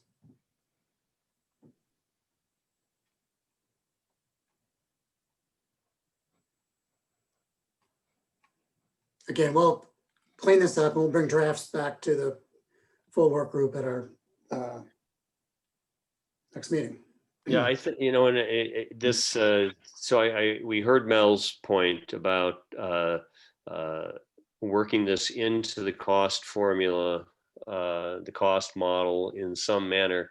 I know we've had the conversation that it's a dangerous slippery path to try additional costs into the cost model that are categorical, that we could see the cost formula start to be adjusted for crowd favorites. And anyway, that's one dollar amount seems to be giving a basis, keeping it in as a categorical item. I just don't see that. I don't know how we work it into the funding model. Other than as categorical aid of some sort. Is that what you're saying? Which is Mel's point, that it makes it subject to biennial appropriations, and Right, which are is vulnerable, inconsistent for the type of to the funding you things need for out any. independent. Jay, on that one, I've heard that a couple times, and for someone who's been around the horn as many times as I have on state budget, there's really folks putting it in categorical aid versus putting it in a formula it's not going to really stop a finance committee from focusing on it. And so I don't know. I think the key thing is talk about the justification for CTE, why it is a high priority program that deserves support. And then unfortunately for all of us, every legislative session is a new one, or every biennial session with the budget. And I don't know that there's any Valhalla or magic potion that protects it from another look from a future legislature. Good, Jay. Hey, Dick, yes. Yeah. Yeah, I agree with what Bill just said, but I do think that it's important to put into this recommendation and ultimately into the statute a clear statement that CTE, as it's said here, is part of an adequate education, and funding it is funding the cost of an adequate education. A clear statement along those lines gives strength to those who will be advocating for funding as the years go by. And I think the way you've got it expressed here, there shouldn't be you have alternatively down in the first bullet where CTE is part of an adequate education, you don't want to say alternatively identify a flat dollar. It's got to be and is identified. Is the statement that it's part of the adequate education needs to be clearly stated. And I agree with that, Dick, very much. I like that part of the summary. Yeah, and I think in your write-up, but we should make sure that in the right up a doubling of the current CTE enrollment. I mean, we know that it's 9,000. What if that's scaled up and doubled? That what the commission is identifying is a cost that would be $36 million. But the return on that cost is huge in how it translates into the workforce and the economy of the state.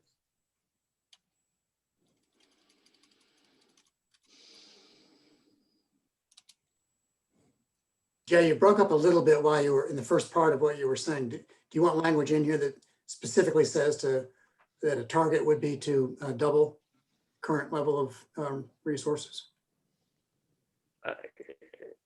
I put that out there for us to consider. In 9,000 is, I'm just starting to envision, how would you do that? And it's going to trail some enrollment growth, Yeah. but it gives the incentive and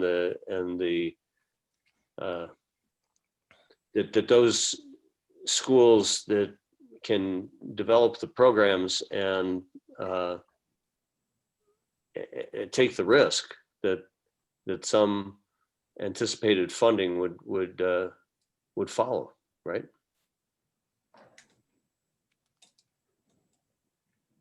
And I don't think that's a huge undertaking, given that we've now expanded CTE from 11th and 12th grade to 10th grade. And I think that's a reasonable target. Yeah.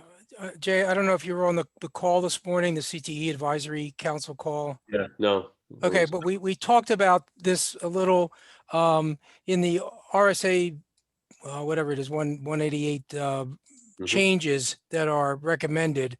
There's a thing in there about equity that, the access to CTE education is a right of all students, whatever. And Senator Waters suggested that we have sort of the aspirational educational goals listed in the amendments there, but not discuss anything about funding there and leave funding to a separate method. So it becomes part of the equity story and the equity emphasis that this commission's working on. So you would, I think, with the language about it being, an important component of an adequate education, it would tie all that together. So, there could be arguments in some legislative session in the future about to what extent that should be funded, and all of the inadequacies can be revealed at that point, and all the references to Delaware and other places can be made, and cases made for putting more money into the system at that point.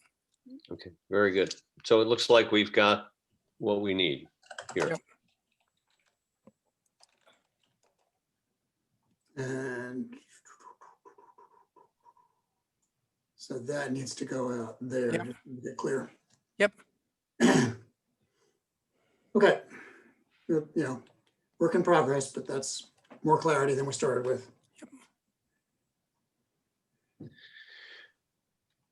moving ahead.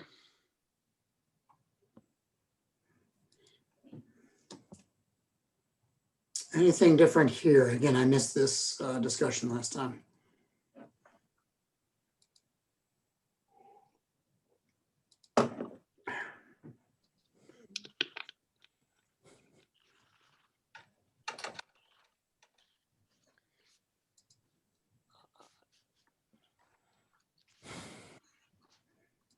Yeah, I think that pretty much captures it,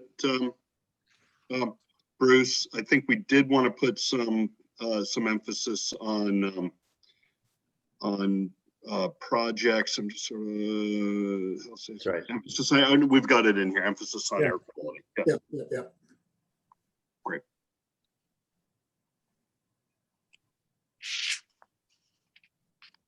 Okay. Just one question on the building aid, going back to our friends at CTE, they're in the, in their capital budget, and they're on like a 26 or 30 year cycle. And one of the things that's going to be in the suggested changes to the 188 is that once this existing cycle is done, which is about 4 or 5 years, that funding be done on a project by project basis, as opposed to rebuilding the entire school every 26 years. So there would be an opportunity for improvements, expansion, renovations, and whatever spread among the various centers every year, as opposed to waiting their full 26 years for a completely new building. So I don't know how that ties to this. It's in a different capital appropriation. Well, I mean, this isn't really a capital appropriation. This is state budget. Yep. And I think more than likely they become capital appropriations or bond issuance on the part of the school districts. But I think with CTE, the CTE centers are all associated with the school district, right? Right, but they have a separate capital budget. Right. Is it up to the school district to approve that capital budget, or is No, it the up Senate, the Senate approves the capital budget. Gotcha. Okay.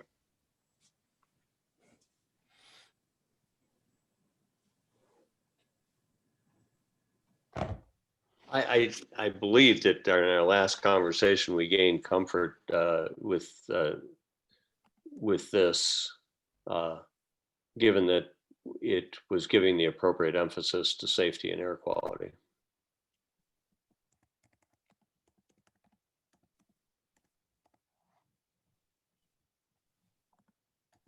Going once for now. Well, no. I mean, I think let's get this. Let's be done with it. As long as Val's concerned about CT. No, sounds like a good deal, guy. He's saying, let's lock this thing. I like it. No, I just didn't know whether this, whether the CTE capital budgeting process is completely separate. And as Mary says, the local school district has to pass the bond for the CTE, but it goes on I think it's on a different path than the normal building aid requirements. So, normal school buildings versus CTE, two different pathways. Well, the match is quite different. Yeah. Great. So this is good. Yep. Thank you, David. You're welcome. Thank you. Thank you, and thank you, Rick.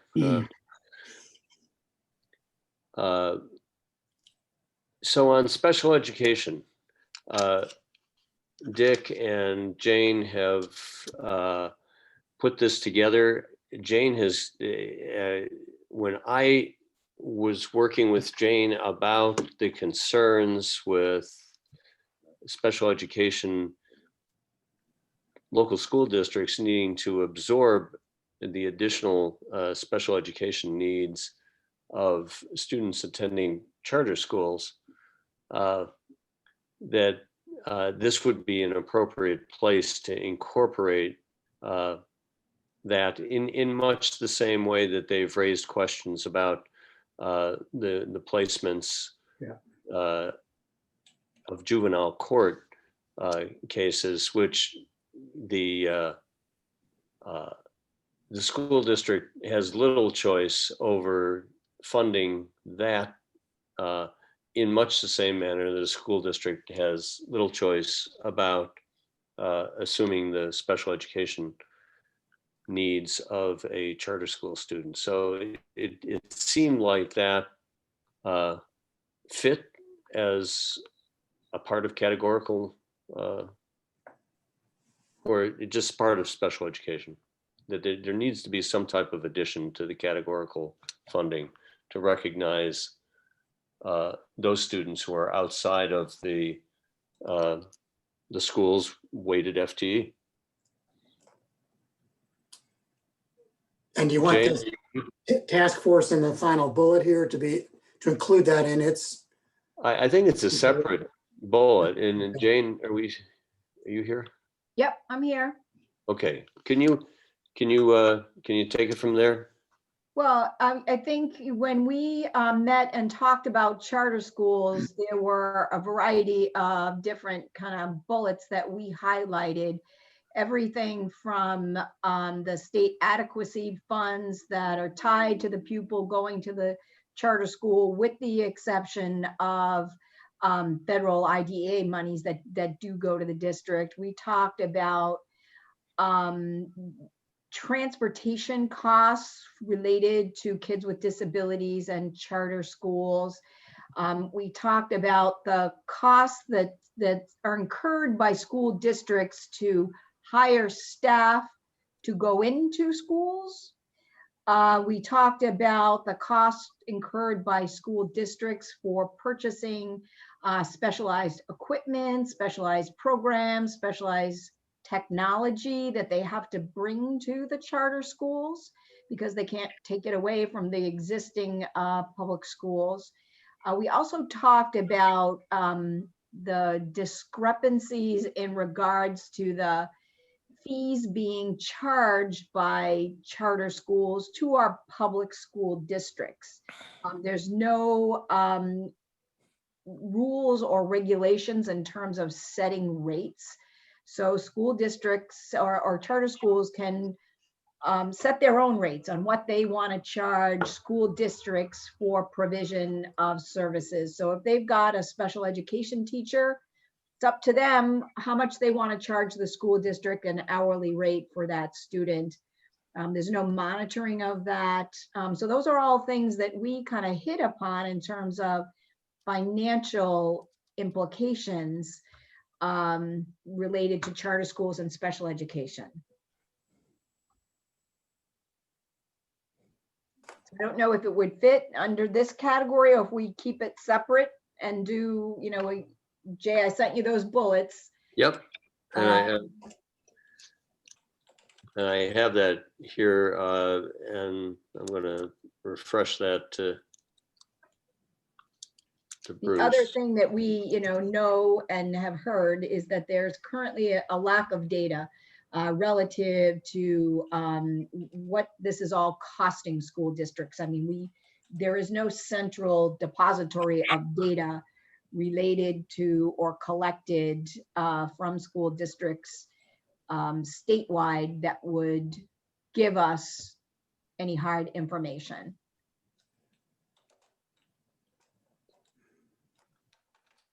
And I see Mary's got a question in the chat box. Did you discuss, let's see here, I'll open the chat box up. Did you discuss the cost of charter school children coming from other towns and the town of the charter that has to pick up the cost? We did. Yep, that was one of the things that we talked about. And it's all over the map. But it is an immense expense to our school districts. So I guess what my reflection that I just would offer, and my apologies not having routed this then maybe to the entire group for us to take a look at in advance of this meeting. But it's that these issues seem to relate more to special education funding to our school districts as opposed to funding to charter schools for their students. Yeah, because right now, as the law states, our LEAs are responsible for the provision of special education for the students who are enrolled in charter schools. So right now, the financial impact is really upon the school districts. And when we think about school funding, we really haven't addressed that.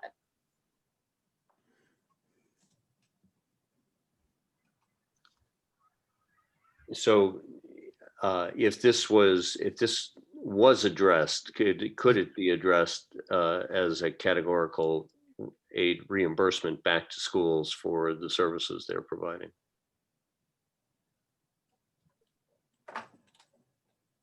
I would think so. Jay? Yes, David. This also sounds like it's got a very strong element of cost of inadequate education in it, though, too. Yeah, it does. It does. Within the formula, and in fact, it's somewhat shocking that that there's no that the department hasn't conducted any data collection or analysis on these costs and determined what the cost should be, because we've got great examples with the New Hampshire Insurance Department about how they capture costs for specific procedures and exactly what reimbursement should be for those services. But if we're not at a point where we've got the data to do this, I mean, I think we need to leave this as I think this is a very strong recommendation. But this also might fall into the category of something that directs the department to begin collecting some data so that we can eventually develop a uniform cost for these services.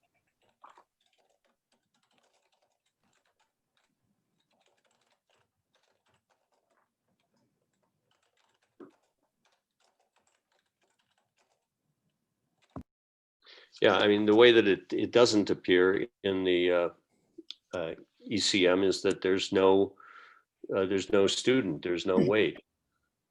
And so districts are exhaust. Well, there is. I mean, it's all of what districts are spending outside, below the categorical aid levels on special education, and that's getting swept up in the inadequacy. In the weight model, right? But this is more specific to that. This is really about accountability in the cost reimbursement structure, which in the cost is incurred by the charter, let's say, and the reimbursement is done by the LEA, the district of residence. Yeah, so. Which can get some Medicaid reimbursement in the case where that is reimbursable.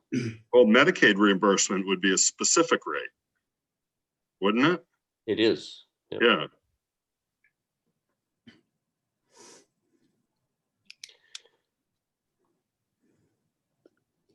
I have a question on the fourth bullet down. Help me understand what that means or is referencing.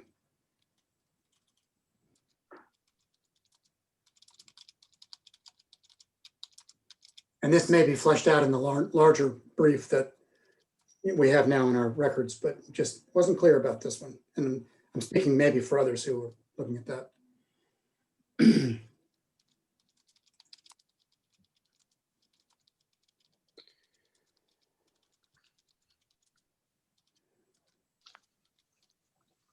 Jane, can you help with that? Yeah, I'm looking at it, and I'm going to ask Dick to jump in too. We met with a special ed administrator to kind of get the, boots on the ground feeling about special education aid and some of the challenges. And I think it appears that our current administrative rules are not always in alignment with the state's commitment for an adequate education. And Dick, would you support that interpretation? Yeah, I don't have a clear fix on it, but I remember it was a feeling of frustration that the rules were getting in the way of getting reimbursement from the state for costs that had been incurred and that should be recognized. And part of that was were costs that were individual education plans, IEPs that a parent hadn't signed off on. I remember that being one of the issues. So that it was a red tape expression of frustration with red tape that I heard. Is that right? Yeah, I think so. And roadblocks being thrown up so that, and those roadblocks not necessarily aligned to law, resulting in school districts not getting the monies that they should. We're talking about a lot of money here too, so that per child, that it becomes a serious issue for school districts. It sounds like this is an important issue, but this language doesn't quite capture what you all just said. So Dick and Jane, could I ask you to suggest, maybe not right this minute, but suggest some a little bit more specificity in this language to capture what that concern was? And it may be in the fuller brief that came on top of these bullets that you sent in earlier. But if anything to help there, then we can bring it back for consideration. Yep, we can do that.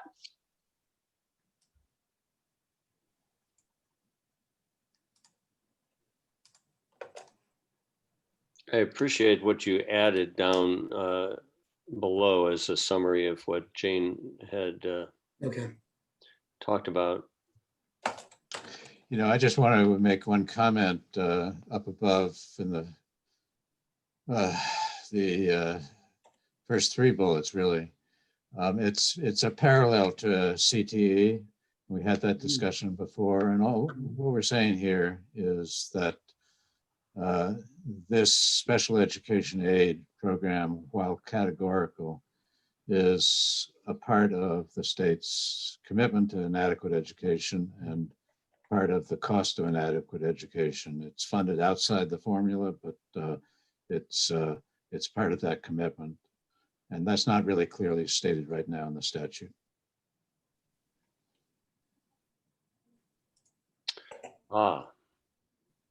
You mean in the 193? Yeah, whatever the special statute is, they form, the circuit breaker, what's it called? Not circuit breaker. Well, I guess it is.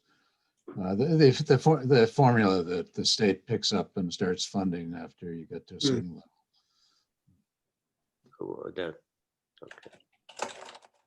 No, I think that's so you're saying something different than when I was hearing. I'm just affirming what's here, I think. Mm-hmm. The special education aid is the aid that's provided by the state under statute for expensive placements that are above, is it 2.5 or 3.5 times the average cost, and up to a certain percentage point, or 10 times, 12 times, I don't remember. And after that, the 100% above 10. 100% above 10. There you go. And that's all well and good, but if it's prorated, as it often is by the state, it's not so good. And these kids are often placed with a court order, and there's nearly no choice clearly education that's essential and that should be funded. And so making it clear that it's part of the adequate education commitment is the best we can do, but we need to do it. Jay? Yes, David. I'd add another thing onto this bullet list, or this list of points, which would be any, I don't know how you want to word it, but any change to the categorical aid, the parameters for categorical aid, the 3.5 and 10 factors that are in there, would have to consider similar changes in the educational cost model, because those dollars are in there. Right. That's right. And the reason I particularly put this out there now is that there is an LSR that's been filed to reduce the or to lower the initial range of categorical aid from 3.5 to 2.5. Well, all of those dollars are in the education cost model.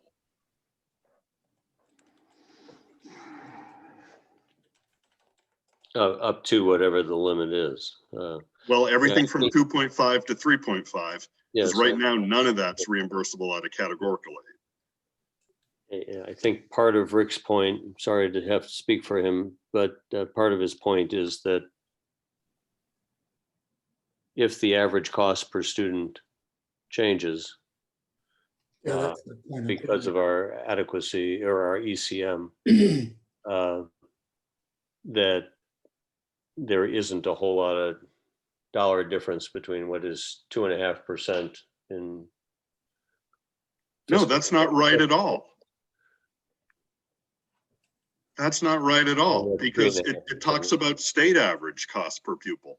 And the state average cost per pupil stays the same in the ECM as it does current.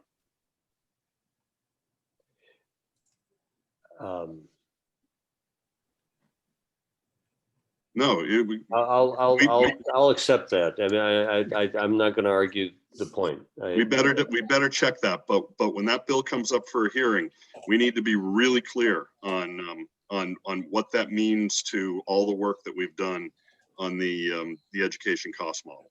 I hear you. It's fair point. Fair point.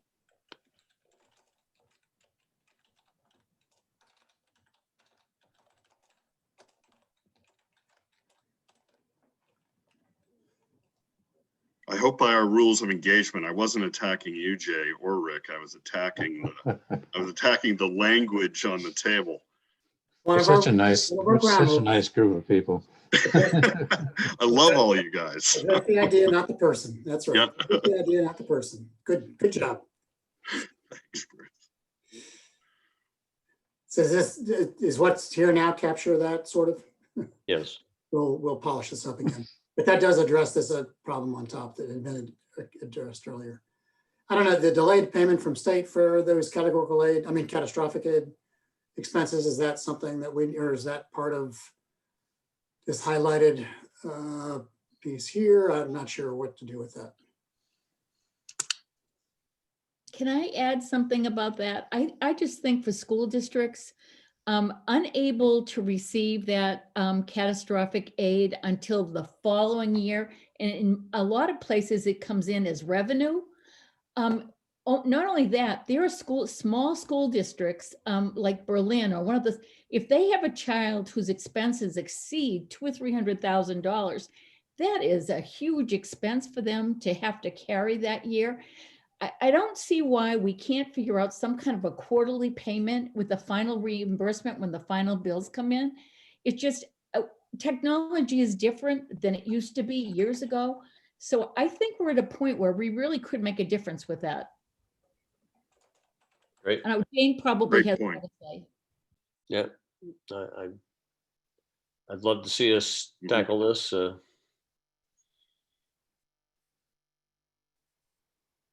We sure could come close, don't you think?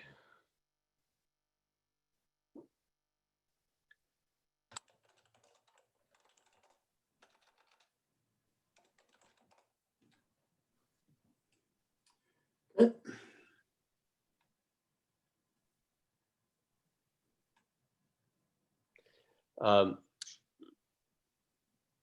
we move on? I think just takeaways where we have some needs.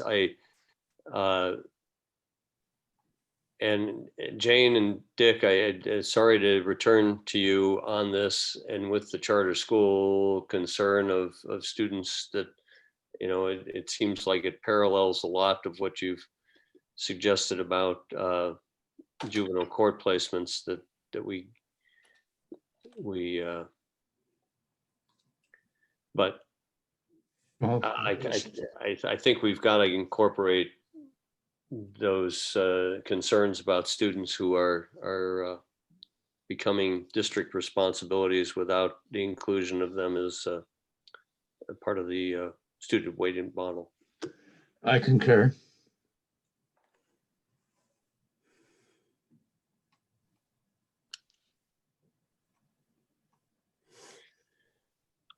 Okay. So on the early childhood, and then we'll move on to the principal's statements. Iris? Yeah. Yep. Yeah, I think how up to date are we with the wording that we have here? It all looks fine to me. I don't know if anybody else sees anything. Me too. Barbara, Looks good. is Looks Barbara fine. there? Well, thank you, Barbara. Yeah, right. Yep, that's okay, Jay. It looks good. Think you captured it. Yeah. Basically, just for everybody's, summary, we're just endorsing improvements in both school-based and community-based early childhood programs and trying to get some improvement in quality through teacher investments in teacher quality and improve access to both types of programs in different ways, to school-based programs through a preschool incentive program and to community-based programs by increasing eligibility and funding for the Yes. existing child care scholarship program. Right. Which leads me to realize that we didn't say and funding. The third bullet down needs to say both increase eligibility and funding. And funding, you're right, Iris. For the child's, because you can't increase eligibility Right. at current funding level. Right. We had them both in the write-up Yeah. itself. Right. Thank you. Yep. Yes. No, and then on the fourth bullet where you've just put in and community-based programs, take that out because the incentive program is for school-based programs. Right. The way you increase access to community-based programs is by expanding eligibility and funding for the child care scholarship program, because that's the current mechanism. Correct. Good. Yeah.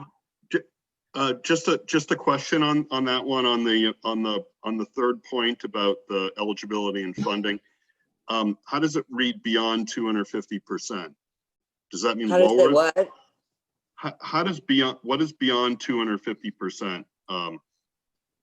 That's the current level of eligibility. Oh, Right. so increase it beyond, set the threshold higher than that.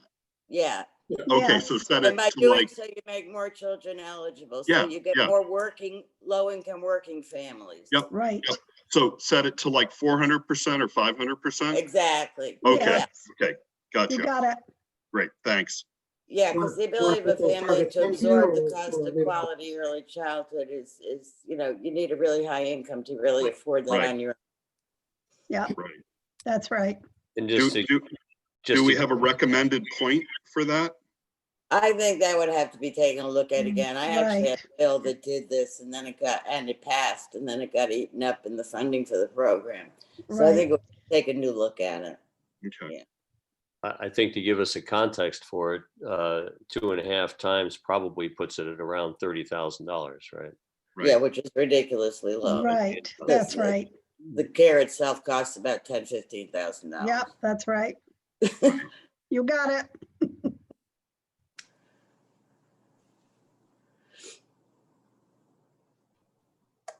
All right. Okay. Jay, can I ask a question? Yes, Jane. I'm just curious, Barbara, did you and Iris have any conversation around students with disabilities ages 3 to 5 and any recommendations in that area? We have over 3,500 preschoolers that our school districts have to provide services to, kids with IEPs. Right. And where does That's that? what we're trying to expand. Okay. Yeah, that's exactly right. So many of these, as you know, Jane, many of the preschool programs in the school started to service that group with IEPs, but now we're trying to expand that whole thing. So, yeah. Because the state rules do require school districts to Correct. have at least the same amount of typical peers. And in many places, that's a cost for the school district unless they charge parents for the typical kids, but many don't charge. True. It's all over the board. You're right, Jane. It's a mess. And it's kind of related. Mary just sent around a chat comment that have we thought about including the school-based preschool children in the ADM? That's sort of what we're saying in bullet number 4. 4, right. Yeah, an incentive program would do just that, I think. Yeah, that was what the whole kindergarten incentive program, which really was Jean Shaheen's, did all of that kind of thing. Right. Did it with the ADM, did it with the funding model, all of that. Yep. And that would capture what you were just talking about, the typical kids in the special ed program. Correct. They would then get ADM count too. Is that the right wording then? To carry out a school-based, Let's see. include enrolled preschool. Yeah, I guess I'd take the red phrase and put it closer to the kindergarten incentive program words, because that's sort of what the program does. Yeah, I agree.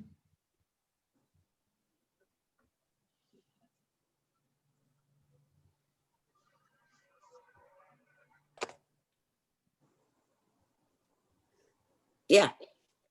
Yeah, you got it.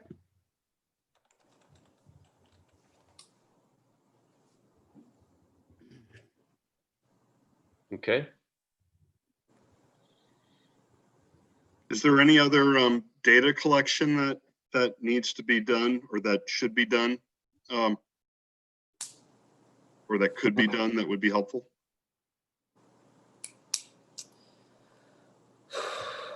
Well, there needs to be a lot more collaboration between Department of Health and Human Services and the DOE on a lot of this. And that's what we're insinuating there in that last bullet.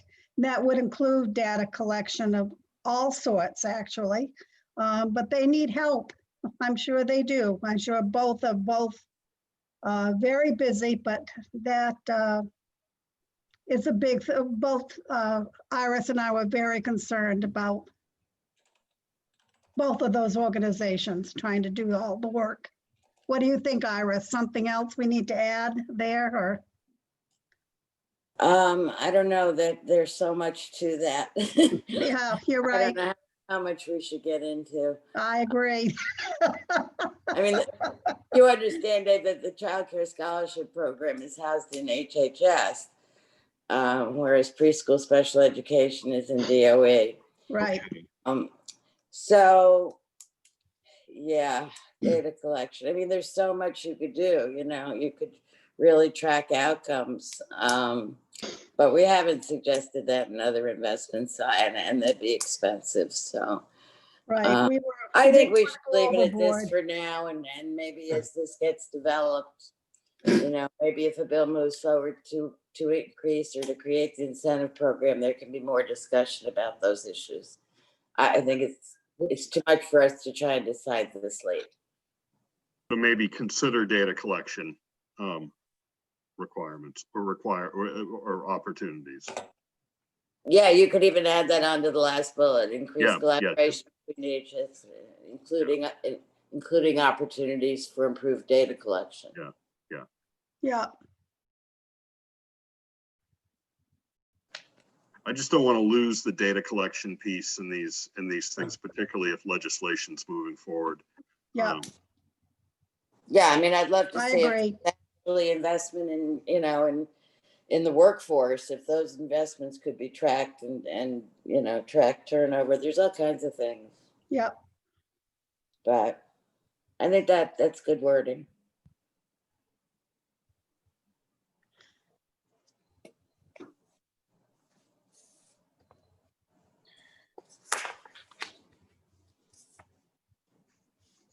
So Jay, have we said what we need to say then about about charters up in the special ed section? And do we want to address, and I'm not as familiar with the policies, but currently there's a per pupil allocation that public charters are eligible for. And I know it's a small amount, but it's a separate. It's not $9,000, I thought. Well, on average, they are spending That's a little over $9,000, but in addition to whatever the input aid is of, I mean, they're getting $7,100 per pupil from the categorical aid. And then they're also eligible for other categorical aid except for special education. Like free and reduced lunch add-ons for their poverty students at lower income levels, from families of lower income levels.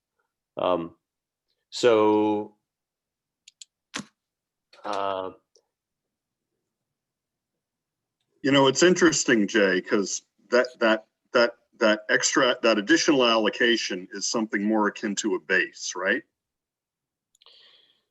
Well, they get the base adequacy and Right. a special add-on per pupil. Yeah. Right. It's I forget. It's like I'd have to go back at it, but 50. But it's a significant dollar amount. I mean, it's like 50% of the base. So it's 3709 for the base adequacy and 3411 for the charter school addition. So it's more. It's almost the. I mean, it's pretty close to the base. It's close. Yeah. Yeah. The differentiated aid is the same as it is for other public schools. Correct. That's correct. Basically a percentage of the base. So they're not getting using an inflated base for the differentiated. I'll call them differentiated weights because you can calculate them that way too. I mean, I think the thing for us to consider is if we go to a student-centered outcome-based performance funding,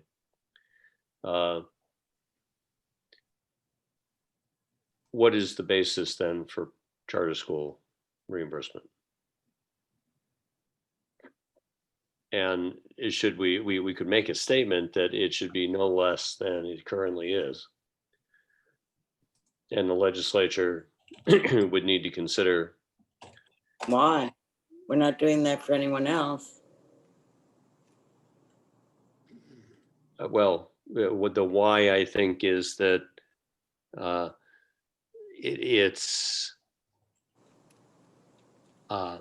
they get no local contribution.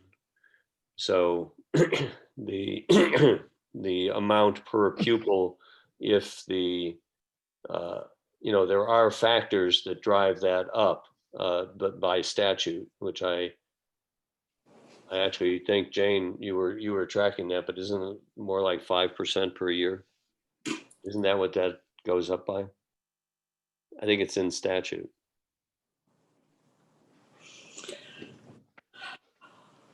Think so. What goes up by 5% a year? The 3411? The 3411, I think. I don't know. I mean, I just have, to me, the funding of charter schools is a statement of policy in terms of whether we support local school boards that are publicly elected or privately selected governance of our taxpayer funded schools. And I have a hard time funding them at a higher rate than other public schools, which is what currently is happening. Well, one of the things we have to remember too, that in the funding of charter schools, there's a huge issue of their raising private monies to offset their expenses. And I've not seen any reports on what proportion of their budget comes from private sources or other kinds of fundraising that they have done. I mean, there is the original concept of charter schools is to provide a charter for them to do things without the regulations, et cetera, that are not available in that are there for public schools. So I'm always concerned about trying to provide the balance between a base amount of vis-a-vis that of what they should be working on through other private sources. Now, I know charter schools have a problem in that fundraising, but that is part of the charter and part of the law. Yeah, and the other thing is that independence was supposed to be traded for greater accountability, and that never happened either. I would agree with Iris on that one in terms of the accountability, and especially so when it comes to special education, the onus is all on pretty much on the school district versus ownership of kids with disabilities in charter schools and their participation in the general ed portion of the programming in our charter schools, and who has responsibility for accountability and performance of those kids. Right. So we've said that in accountability language, we've got the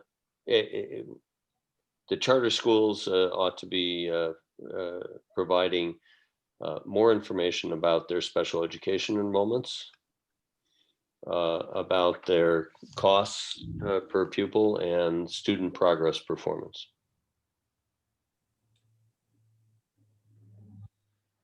And the other issue that I think came up is we were talking about what's in and out of adequacy was the transportation issue I had raised.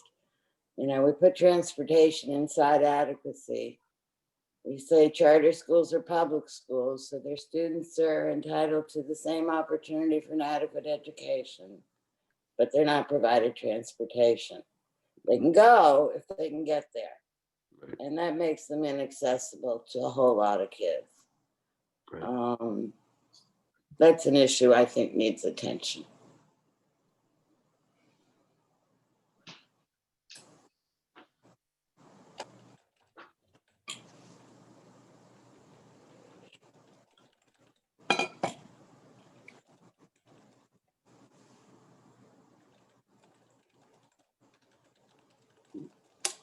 That's a big one. You don't have a solution for that yet?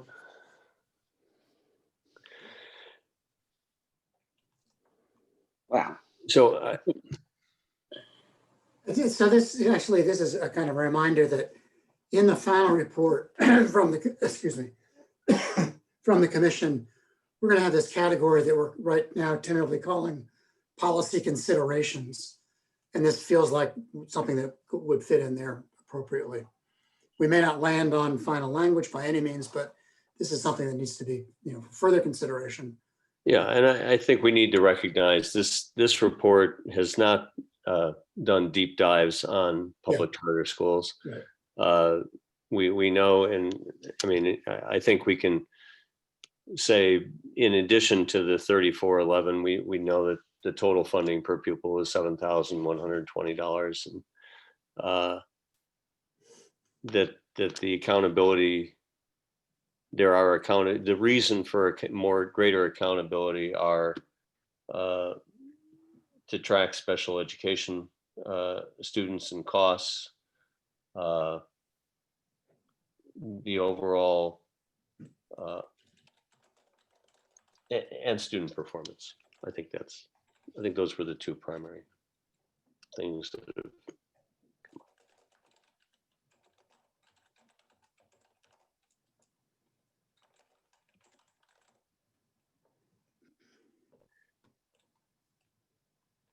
Okay.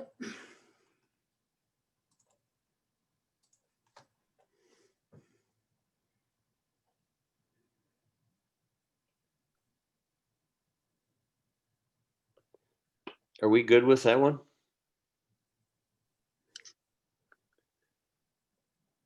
Okay, let's move on to the next topic.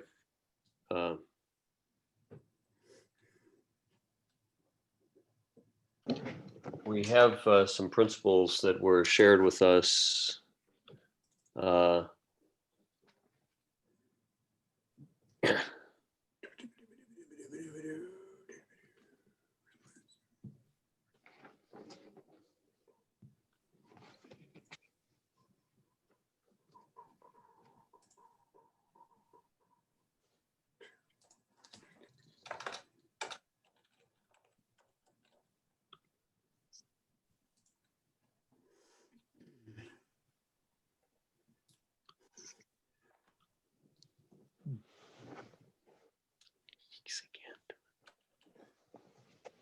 Let's see. So this is language that should be pretty familiar at this point.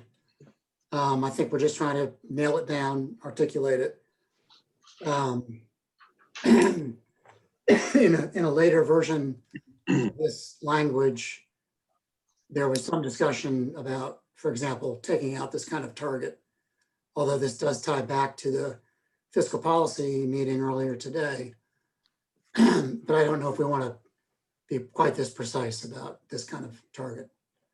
But the policy goal here is to try to reflect more of the policies that our neighboring states practice in terms of state contribution.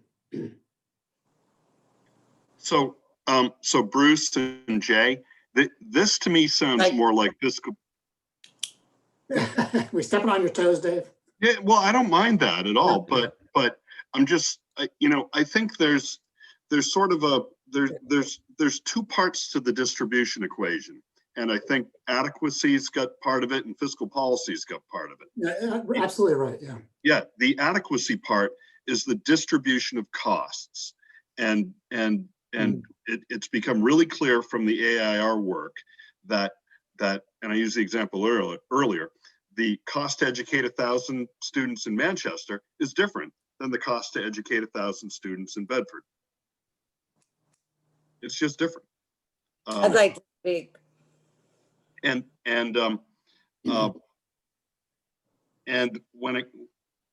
when also it comes, and the distribution of those costs doesn't factor in relative property wealth. It does factor in poverty, but that's different than relative property wealth. Got my hand up. I'm done. Go ahead. Okay. You want to do them one at a time? Yeah. In the first one, I thought after the word direct, it needs to state either more or all. It's a very different statement. When you say that state budget money to school districts should direct state aid to districts determined to have greater need, do you mean all of the state aid or most or more of the state aid? And I need to have that clarified. The second statement, I agree with Dave, it's more fiscal policy, and it's also, to me, something I can't support because it inherently rejects the idea of first and last dollar. It inherently says that here are the costs and the state's obligation is some percent to be determined. I also think it has the problem that targeting in general has, which is greater need compared to what? Where's the line? And And the third statement, I think when you say the value of constitutional adequacy, to me is different than the cost of constitutional adequacy. The value of the constitutionally adequate education doesn't differ from place to place. It's valuable everywhere, but the cost of it differs. I think that's a good word. And then near the end where it says that is rationally related, it seems to me what you're really talking about is that it's in a manner that provides the opportunity to achieve the target outcome measures, because that's what you're defining as adequacy. Thank you. Good. That's a good. So getting back up to A, I really think you need to say whether you're talking about more or all, so that we know whether what it means. So, Bruce, that on C, Yeah. after the word is, the opportunity in a manner that provides the opportunity to achieve. Right.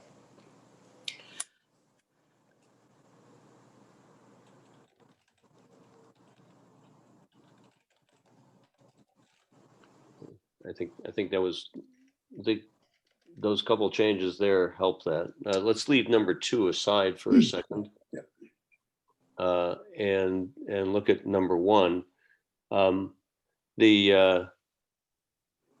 I think there's a better word than state budget money, which I think is allocations. So the formula for distributing state allocations. Okay, but are you directing? I know. We'll get there. So to school districts should direct state aid to districts, and you're wanting to question direct all or more state aid. Yeah, and so David, this is a crossover event. And so if you could put that in parentheses, Bruce, all or more after direct, word direct.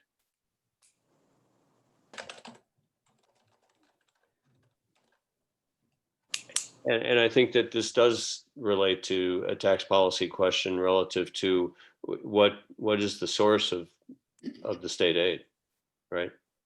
I mean, if there is a statement about statewide property tax in a minimum contribution, then there's going to be a minimum distribution to all districts, right? There's going to be some distribution to all districts.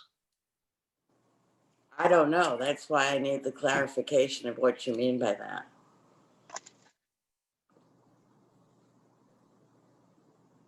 I happen to see David and Dick in the screens here. I don't know where others are on wanting to comment on this. I'm happy to chime in. I think there are problems with this bullet. The way I would do it, I think these address Iris's concerns. I'll just walk my way through it. The formula for distributing, I can go with allocations instead of state budget money, to school districts and municipalities, because remember that distributions go to municipalities really, but some aid goes directly to school districts, so we need both. Should direct, and I have relatively greater state aid, so I wouldn't do the all or nothing, all or more. I can't imagine that it will be nothing. But if you the way it's phrased now, it could be, you've got it down, so it could be all state aid to districts that are determined to have greater need, and therefore 0 to those with the lesser needs. Right, it could be in targeting Which you only. certainly don't want to say. Mhm. So relatively greater state aid to districts and municipalities. That works for me. Thank you. And then go on, and I would say that are determined, and I would insert here, based on outcome measures, to have greater need in terms of relevant student characteristics. And you could have a parentheses in there, economically disadvantaged, special education, English language learners, and relevant community characteristics. And again, parentheses, district size and municipal property wealth. And I think that sort of captures what you're trying to get at. So are we replicating the wording that is in the tax policy principle? Is that where we're heading with this? I think A and B are very similar to language that we would be considering in fiscal policy. So if you want to have it over here, we can copy it and paste it into fiscal policy and kick it around next week when we meet. That's fine. Well, I think this is an important principle for both work groups.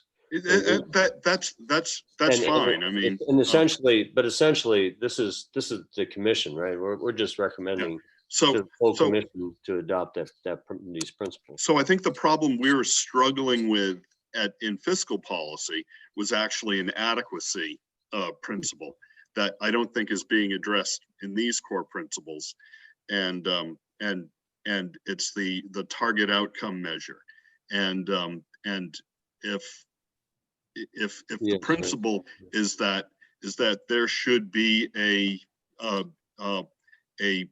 common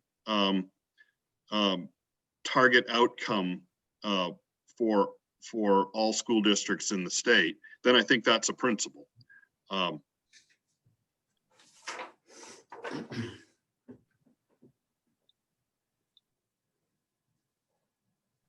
And that the legislature should establish a opportunity to achieve a target outcome for all students. Yeah, so just a reminder that in the other general language at the top of that November 2nd document that we were just looking at relative to categorical aid, at the top of that document are those 2 paragraphs that actually includes, I think, just that kind of language that Dave was just using. Last sentence of the first paragraph, the identification of costs for public schools is determined by the dollars needed for all students to have opportunities to achieve average statewide performance outcomes. Well, that goes beyond it, Bruce. I mean, that's saying that the cost is to achieve average average statewide student outcomes. If it's some other number to be determined by the legislature, then it's a target outcome measure, but something that's uniform. It's an opportunity that for all students in the state to receive that target outcome, or to have an opportunity to have that target outcome. So what's the best way to fix A up here, or do you want a new bullet to that effect? I don't think you need to fix A. Okay. But I think A and B, I think Jordan and I should put that on the next fiscal policy agenda. And then the principle that you were referencing at the top of another page, if adequacy is saying that the cost of an adequate education is for all students to have an opportunity to receive current state average outcome, then that's different than I think what this is stating. Yeah, around the formula for distributing dollars. Yeah. Yeah.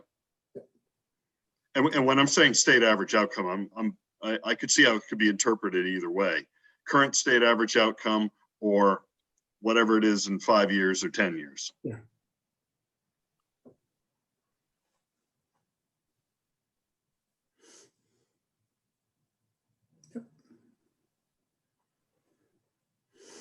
Yeah, the last sentence of what we had in that, and this is where I'm having some trouble with these principles, is that we did take an action relative to, it says action on education cost model. And in the last sentence in the first paragraph of that, the previous document that we were looking at, it says the identification of costs for public schools is determined by the dollars needed for all students to have opportunities to achieve average statewide performance outcomes.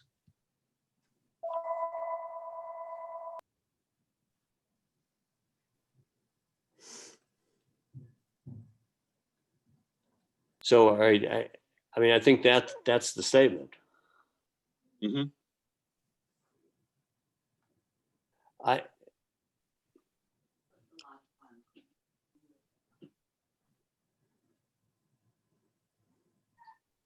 And so is I hate to belabor the point, Jay, is that talking about a specific outcome, current state average, or that we want to provide an opportunity for all students to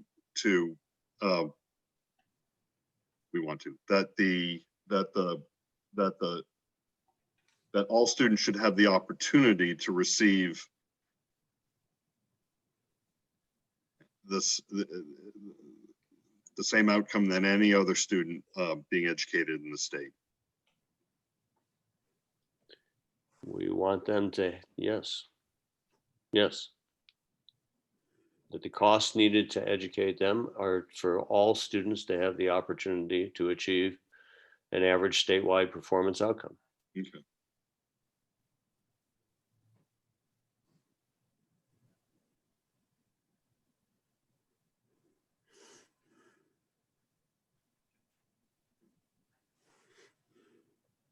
I think that statement really holds together well. Yeah. I think we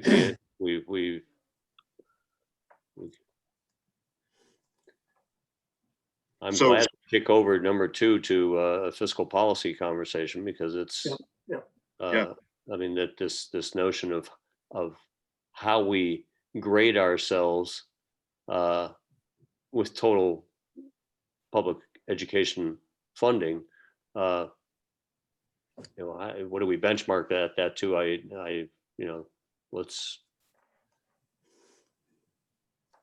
That's another conversation.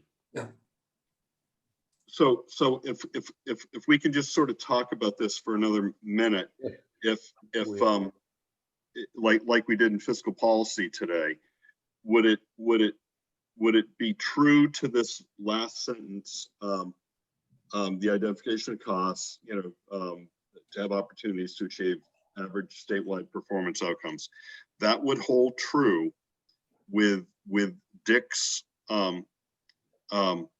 if Dick sort of proposed, well, what if we picked a number 15% higher than the estimated cost model for each district, or what if we picked a number 15% lower than the estimated cost model for each district?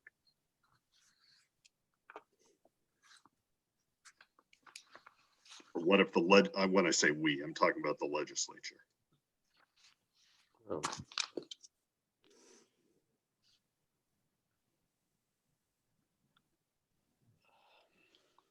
I don't know how to. I had trouble with that 2 hours ago. Yeah. Well, so is there anything that you can say in adequacy that can help fiscal policy or help the commission in addressing this dilemma?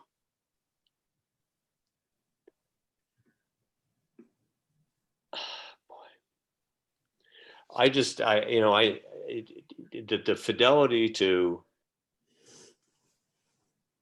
average, our student-centered, outcome-based target is the average outcome for students in the state. I just don't see us saying, I mean, the definition of an opportunity for an adequate education is based on your ability to achieve an average student outcome. I mean, if you exceed it, amen, great. You and the state have accomplished your goal. If we are failing to provide that for a chunk of our students, and we can see that by district, I don't see how we say, all right, well, district, you should be content to have student outcomes that are not the state average and receive funding that will produce less than average outcomes. That's tough. Okay, if I may, that statement implies a level of certainty I know. that I don't think was conveyed to us by AIR or by their report. And we know that with their costing, there are examples of communities that are producing outcomes above the target with costs below the target. We know that. And we know that this is a prediction of costs, not a statement in an absolute sense of what costs must be. And it's along the same lines, it's an estimate. So there's uncertainty built in. And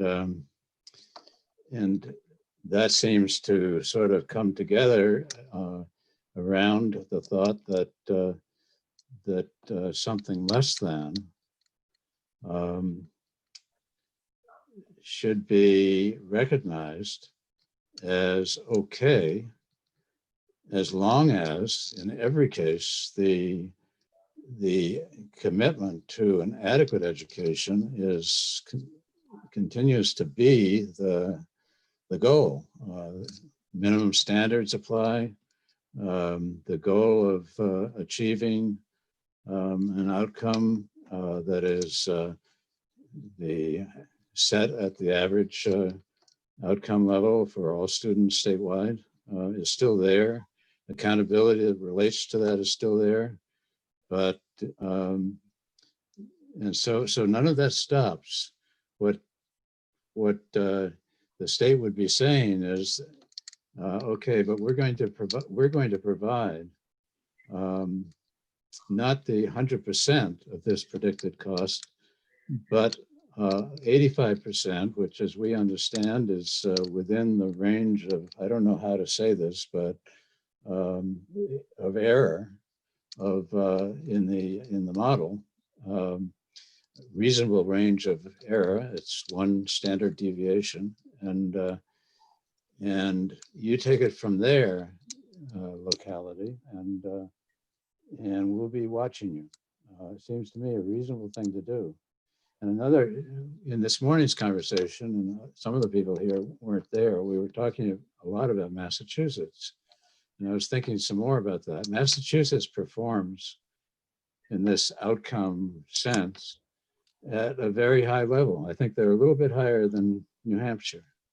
And their spending is roughly, total spending is roughly where New Hampshire is. I think they're a little lower, actually.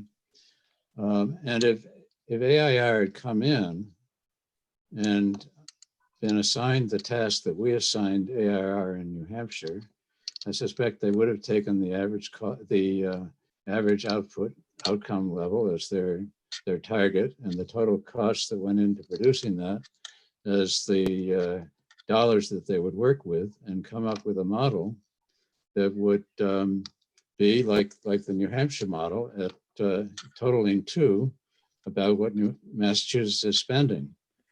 And yet Massachusetts, through an entirely different kind of analysis, has come to the conclusion that less than that is an appropriate level for their foundation budget. And they've been praised for that. And they've been, and the AIR report itself identifies Massachusetts as a good example of a progressive system that funds in a way that that produces good outcomes and that is good for students of whose needs need to be recognized more than they are now in New Hampshire. So all that adds up to me. Sort of common sense says maybe it's okay to fund at a lower level. Maybe it's a good thing because that encourages localities, municipalities, school districts to see what they can do to be more efficient rather than just giving them 100%.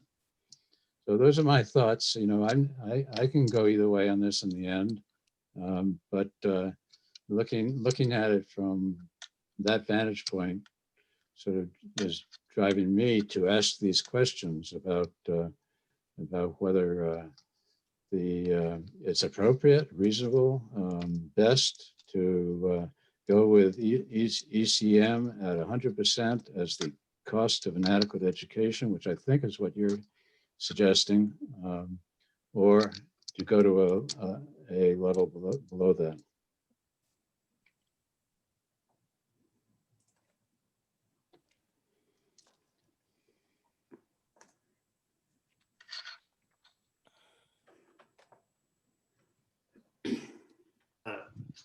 So I think we're this is one of those conversations to soak in.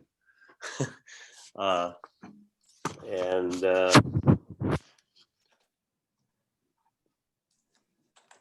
what relative to the implications of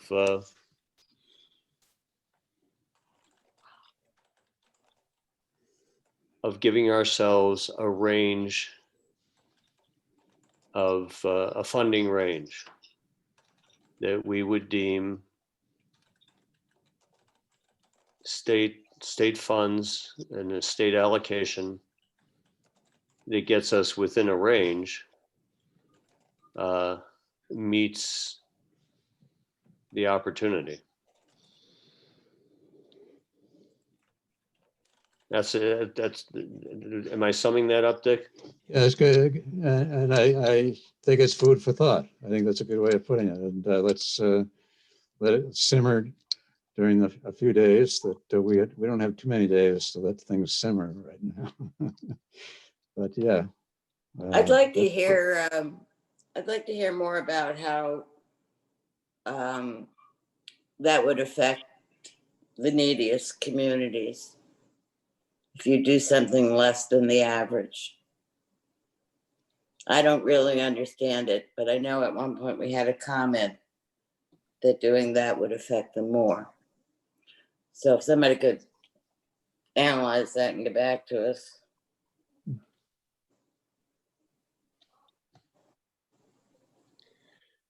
Dick, are you, I mean, in this question, there is the concern, it reflects a concern about phasing, that ultimately reaching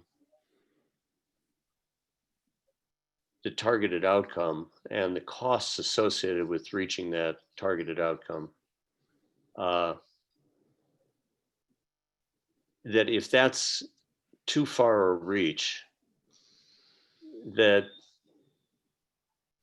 given that there is imprecision here, that at least trying to get to within a closer range. I mean, we're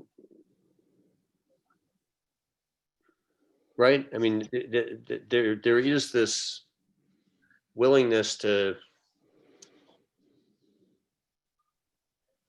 phase on this basis. Yeah. Oh, I'm all for phasing in. And I don't know how you assess progress because I don't know. But we know how you mean progress.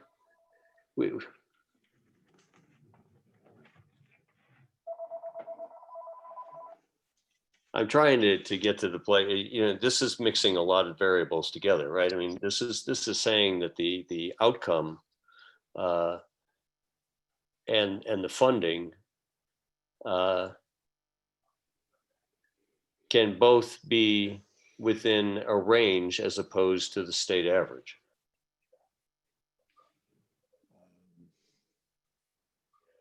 Well, I was still targeting the same outcome.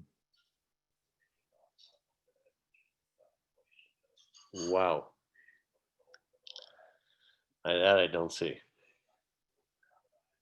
So I think we're mixing up a couple of things. I think we're mixing up the term state average, which is a floating level that, depending upon how much you put into the system, you're going to get something out of that system on a statewide basis, and that becomes state average, with something something specific. So there's the term state average outcome, and then there is also a specific way to characterize current state average outcome. And so current state average outcome is characterized by the AIR model, right? Yes. Because that's what was fed into developing that model. There could be other state average outcomes that could, because you use the word target in here. And maybe it's a Massachusetts state average outcome. Maybe it's a New Jersey state average outcome. Maybe it's a Newcastle state average outcome. And we can also calculate the estimated costs for every, for students across the state, no matter what district they go to, the cost for those districts to provide those outcomes too. I mean, let's say we want a Newcastle outcome. We could calculate the cost on that, right, Dick? So, I'm not the statistical expert here, so.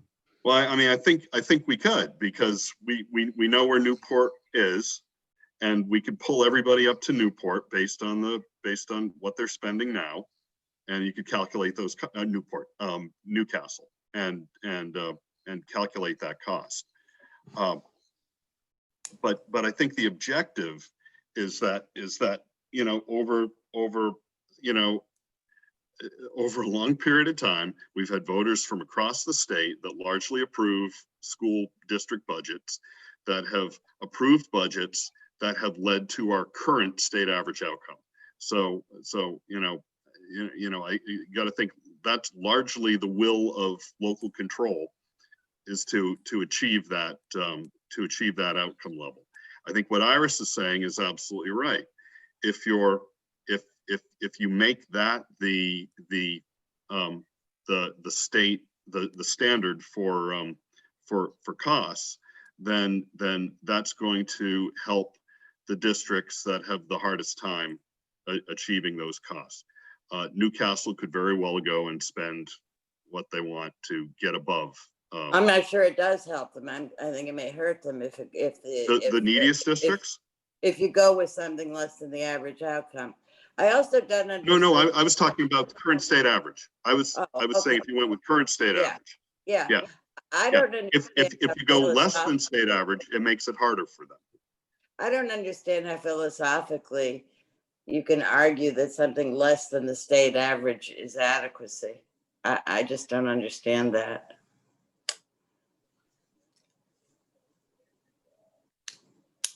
Yeah, so I think we've got examples from our neighbors to the south, from Massachusetts, that something less than the state average outcome is adequacy. It's less than the state average spend, the total state spend. I'm not talking about spending. I'm saying that if you're saying that the opportunity for an adequate education is the opportunity to achieve the average outcome, and then you're going to say, well, no, actually, it's the opportunity to achieve something less than the average outcome. I don't see how that's defensible. Well, it's only because we can quantify it. If you're saying that you can, if let's say what Massachusetts is saying is I'm going to use the numbers we talked about this morning. I think Bill said $18 billion is spent in Massachusetts, and for $18 billion all in, they receive a state average outcome in Massachusetts.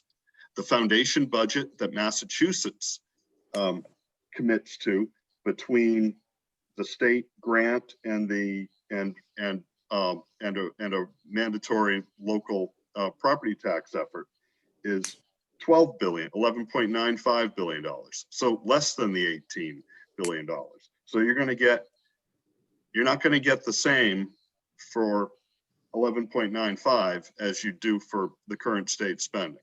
So they're already saying that their target is less than state average. I mean, isn't that the point? That's not the point. I didn't think that was the point of our deliberation or of New Hampshire's debate. No, I didn't. I still don't understand how that's defensible as adequacy.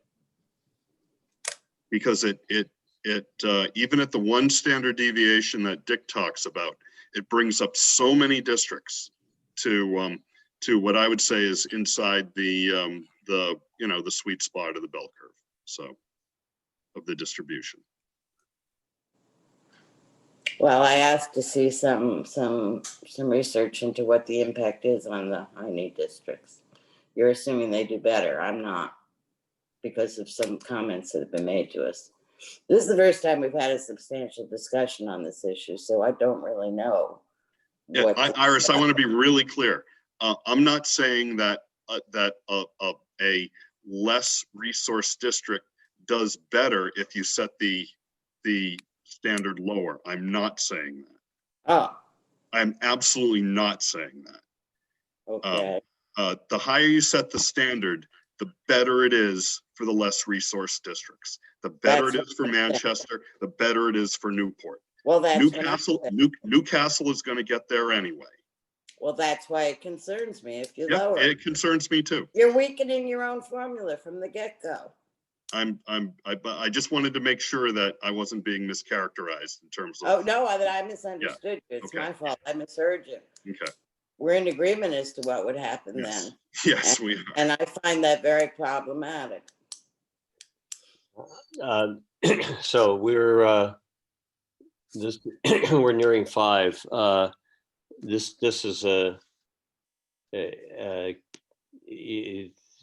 going to need to determine how we're managing this conversation. I am very much satisfied that we've defined what an adequate education is, and the opportunities for an adequate education are to achieve statewide average outcomes. How we fund it and how we approach funding for it, I hear is another question. And were we to suggest a means for getting within one standard deviation, I would guess we would benefit significantly the underfunded, underachieving districts. But I see this as 2 different questions.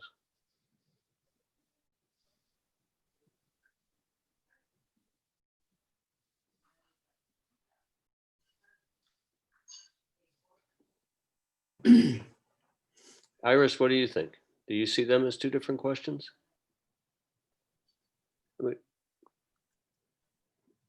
I'm not sure at this point. I'd love to hear some public input on this, but it's late. When's our next? Well, we'll have public comment on Thursday. Our next, oh, well, right, during the full commission. Our next dedicated comment session is a week from Wednesday. Right.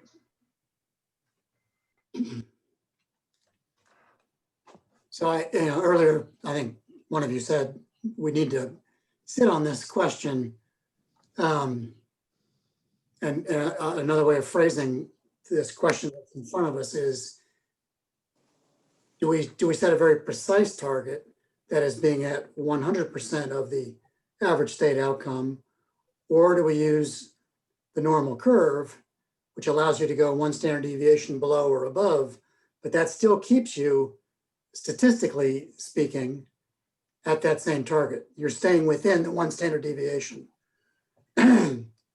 Thank you, Bruce. That's very helpful. And anything below, I'll use the number 100. Anything below that will result in fewer state dollars going out. But if it's still within the standard deviation, that should not negatively impact the ability to achieve the state average outcome. Right. Now, Bruce, another way to and I think just the way you characterized it's really good. We're currently all districts across the state altogether are spending the $2.97 billion in state plus local share statewide, and we're achieving state average outcome spread over a curve. Yeah. That goes from a -2 standard deviation to approximately a +2.5 standard deviation. So it's a fairly flat curve.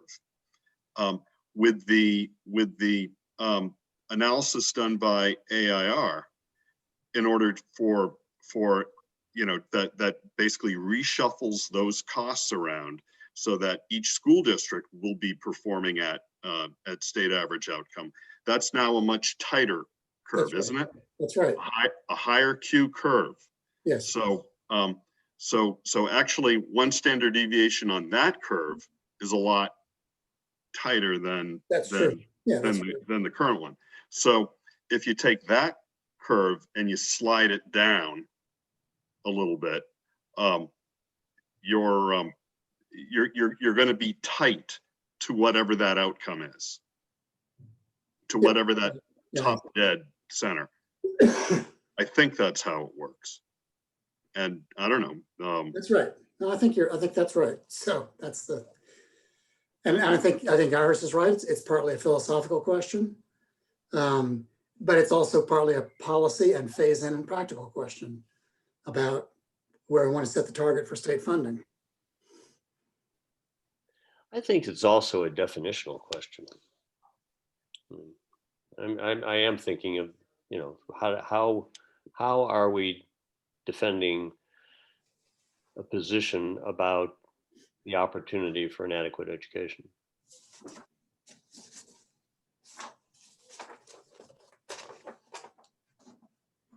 Mm-hmm. Yeah. Well, I guess maybe this reflects my ignorance, but I would see this as not subtracting one iota from that commitment.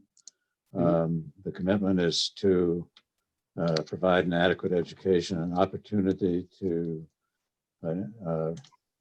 receive an adequate education, defined as an education that enables every child the opportunity to achieve at an average outcome level, something like that. Maybe my words are a little bit off, but and I don't see retreating from that at all.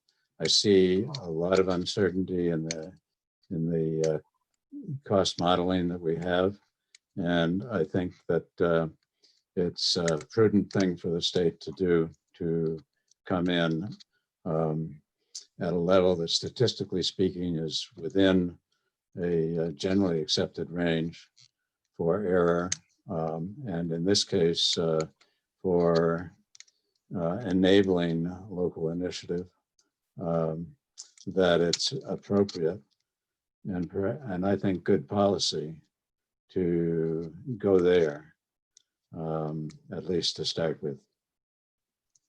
And in terms of phase in, Jay, one of the difficulties is that it's going to be hard to gauge how we're doing over time. It's because time's going to march on, situation's going to change. I don't know how we gauge how we're doing in a way that tests what I've just said.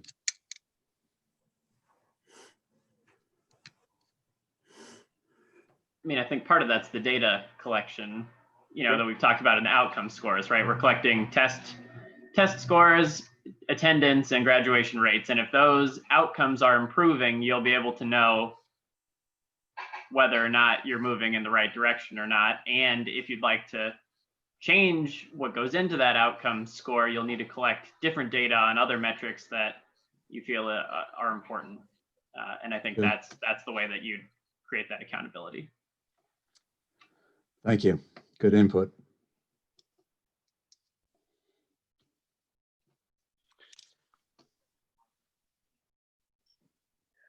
Okay.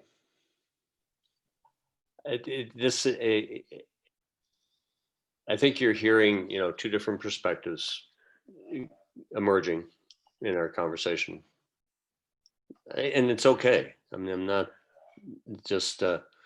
I think, and maybe both perspectives have a basis for our final report. But I think that the definition of the opportunity for an adequate education, I think we found that. And I think that our willingness to see that the imprecision of that, together with the state's transition in a funding model, that it may be appropriate funding target to aim within a different range. I mean, to aim within a range that gets us much closer. And there are two different thoughts, and I think both thoughts, we got to figure out, how do both of those thoughts exist? How do they find the consistency of those two thoughts in the report?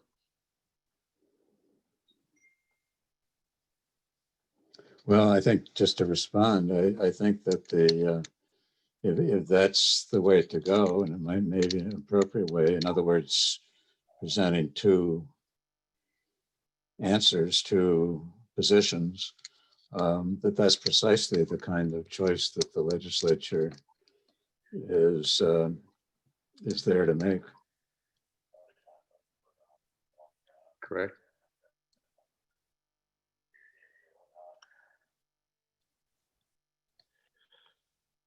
All right, folks, what Bruce ground us in our work.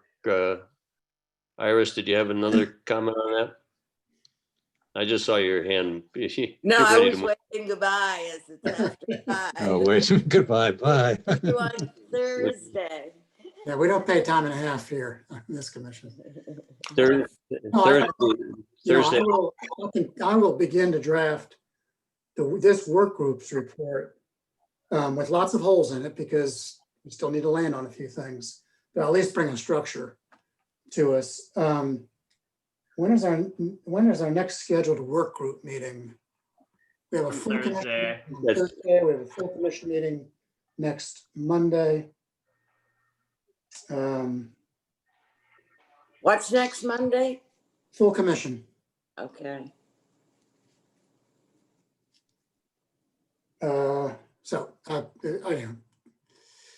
We probably have to squeeze one more meeting in if we don't already have it on the books, which I can check real quickly here.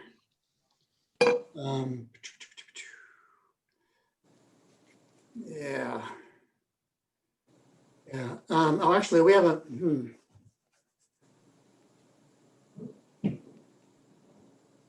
Okay. All right. We're starting to get a time crunch here, so we may have to figure out one more meeting. We can't do business online. We have to do business here in this format, which is good. But we've got a few loose ends to tie up here. So just a thought on that. I mean, we could, if we wanted to put down these principles and not lose what Dick was talking about, what we were talking about at fiscal policy.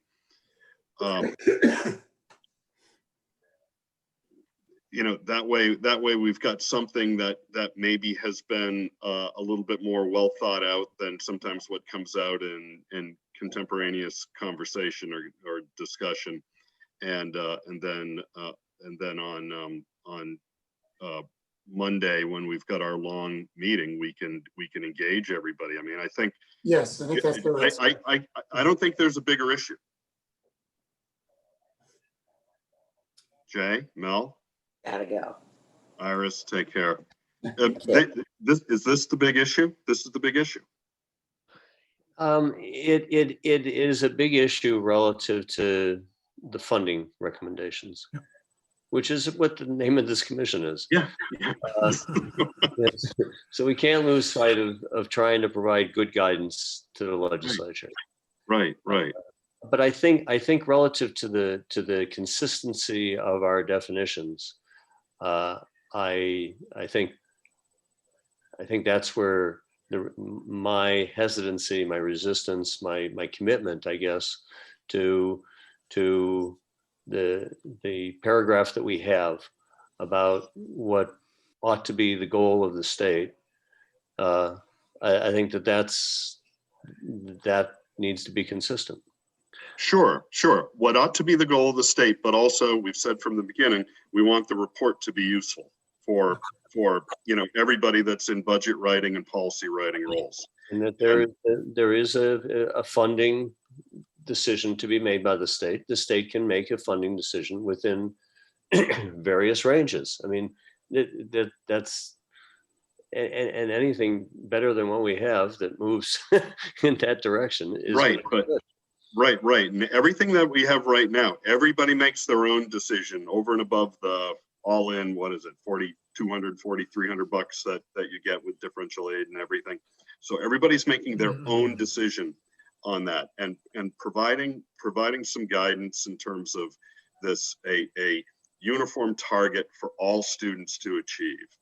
And I think, hopefully any legislature will take that responsibility seriously and say, oh yeah, you know what, just have them achieve a $4,000 education level, whatever. I mean, we already know from the adequacy component teardowns that a number of districts have done, including Pittsfield, that you can't even come close to running a fraction of a school on that, right? Right. So that doesn't get you anywhere. Our current level of adequacy doesn't get you anything. Might get you to school on the bus, but it doesn't get you much else. It certainly doesn't factor in local aid, local contribution. It doesn't factor in local contribution. So we've left it up to the locals to determine what type of education you want without any assistance from the state. Well, with barely any assistance from the state. And superintendents like Corrine and Dave and Steve have done a remarkable job to address that. A lot easier in some communities than others. We all know that. But providing, I think, giving the legislature some principles to land on that no, you can't undercut it down to where it is right now. That there's a reasonable range as Dick has laid out. We've got a lot to be proud of in New Hampshire, and it's not about how we go about funding schools. It's about our state average outcomes. But it's not true everywhere. Or Jay. I just wanted to chime in, and the question was asked whether this is the big issue. I really don't see it that way. It is one of the big issues.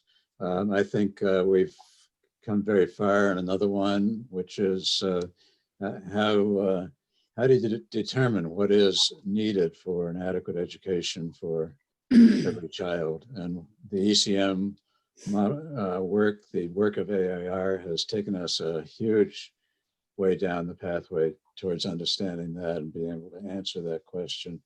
And then there is this question of sort of what is the commitment, the cost of providing that education, adequate education. We've talked about that, and I want to skip over that. But how to fund it, which we're trying to deal with in fiscal policy, is another big set of questions. And we began to talk about that in depth today. I think we had a great discussion, but we're not all the way down that roadway for sure. So lots of big questions. That's just my point.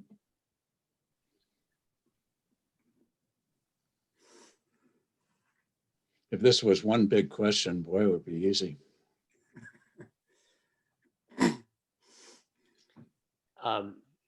Yeah, I don't think that this question upends any of the progress that we've made. No, no. I think it is focusing on the realities of, and how do we get there? And that's a fair conversation to be had.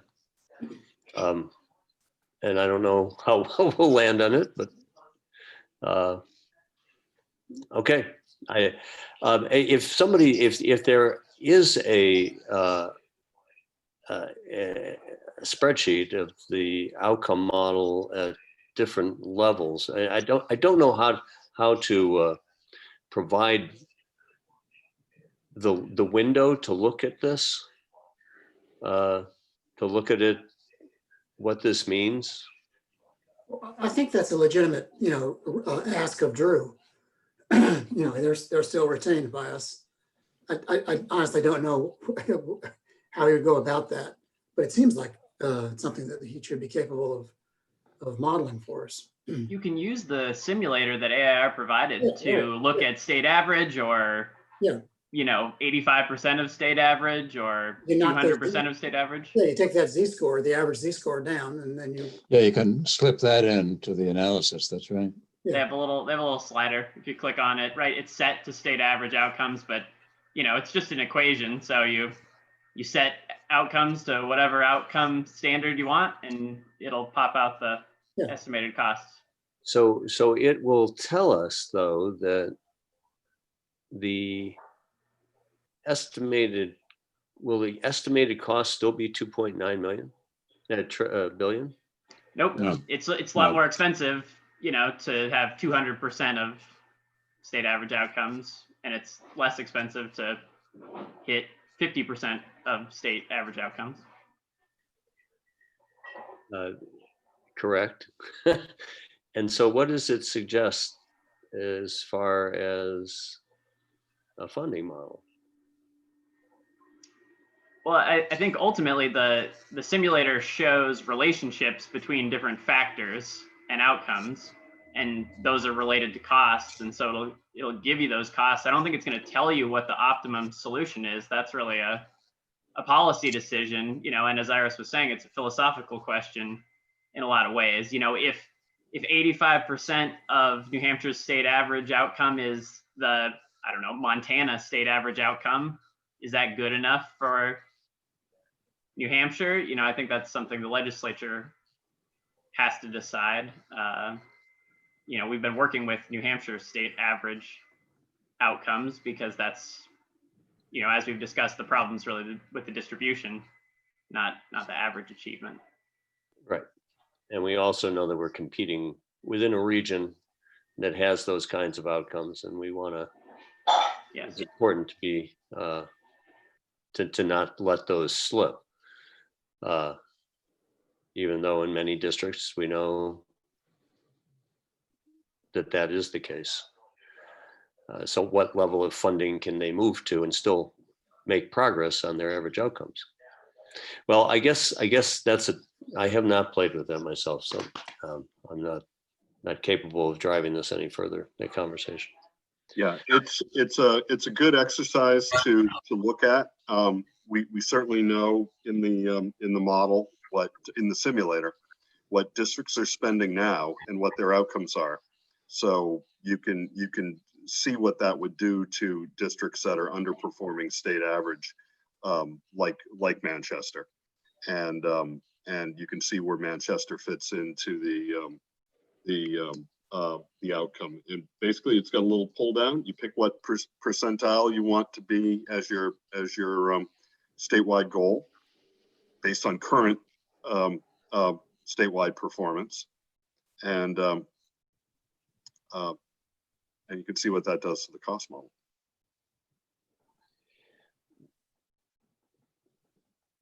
Yeah, so the extent to which we are all doing that at the same, with the same model and the same assumptions, and talking with each other about the implications of it. I mean, I think that I don't think we've got a lot of time to be playing around, is my point, with a lot of different assumptions and No, but you can see the data. That's what I'm saying is that there's nothing magical about current state average outcome other than it's state average.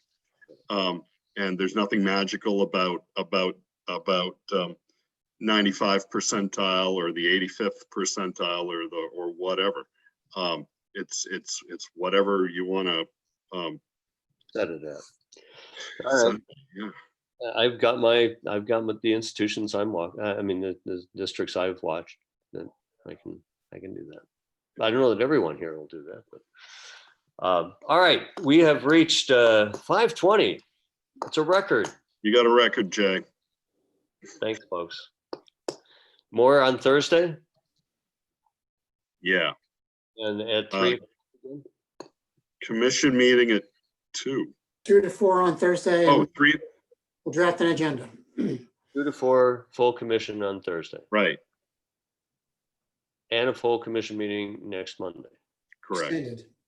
We'll get there. Final work group and drafts on the 19th. All right. Good going. All right. Thank Great. you. Have a great evening. Thanks, Jay. Thanks, Bruce. Yeah, thanks, everybody.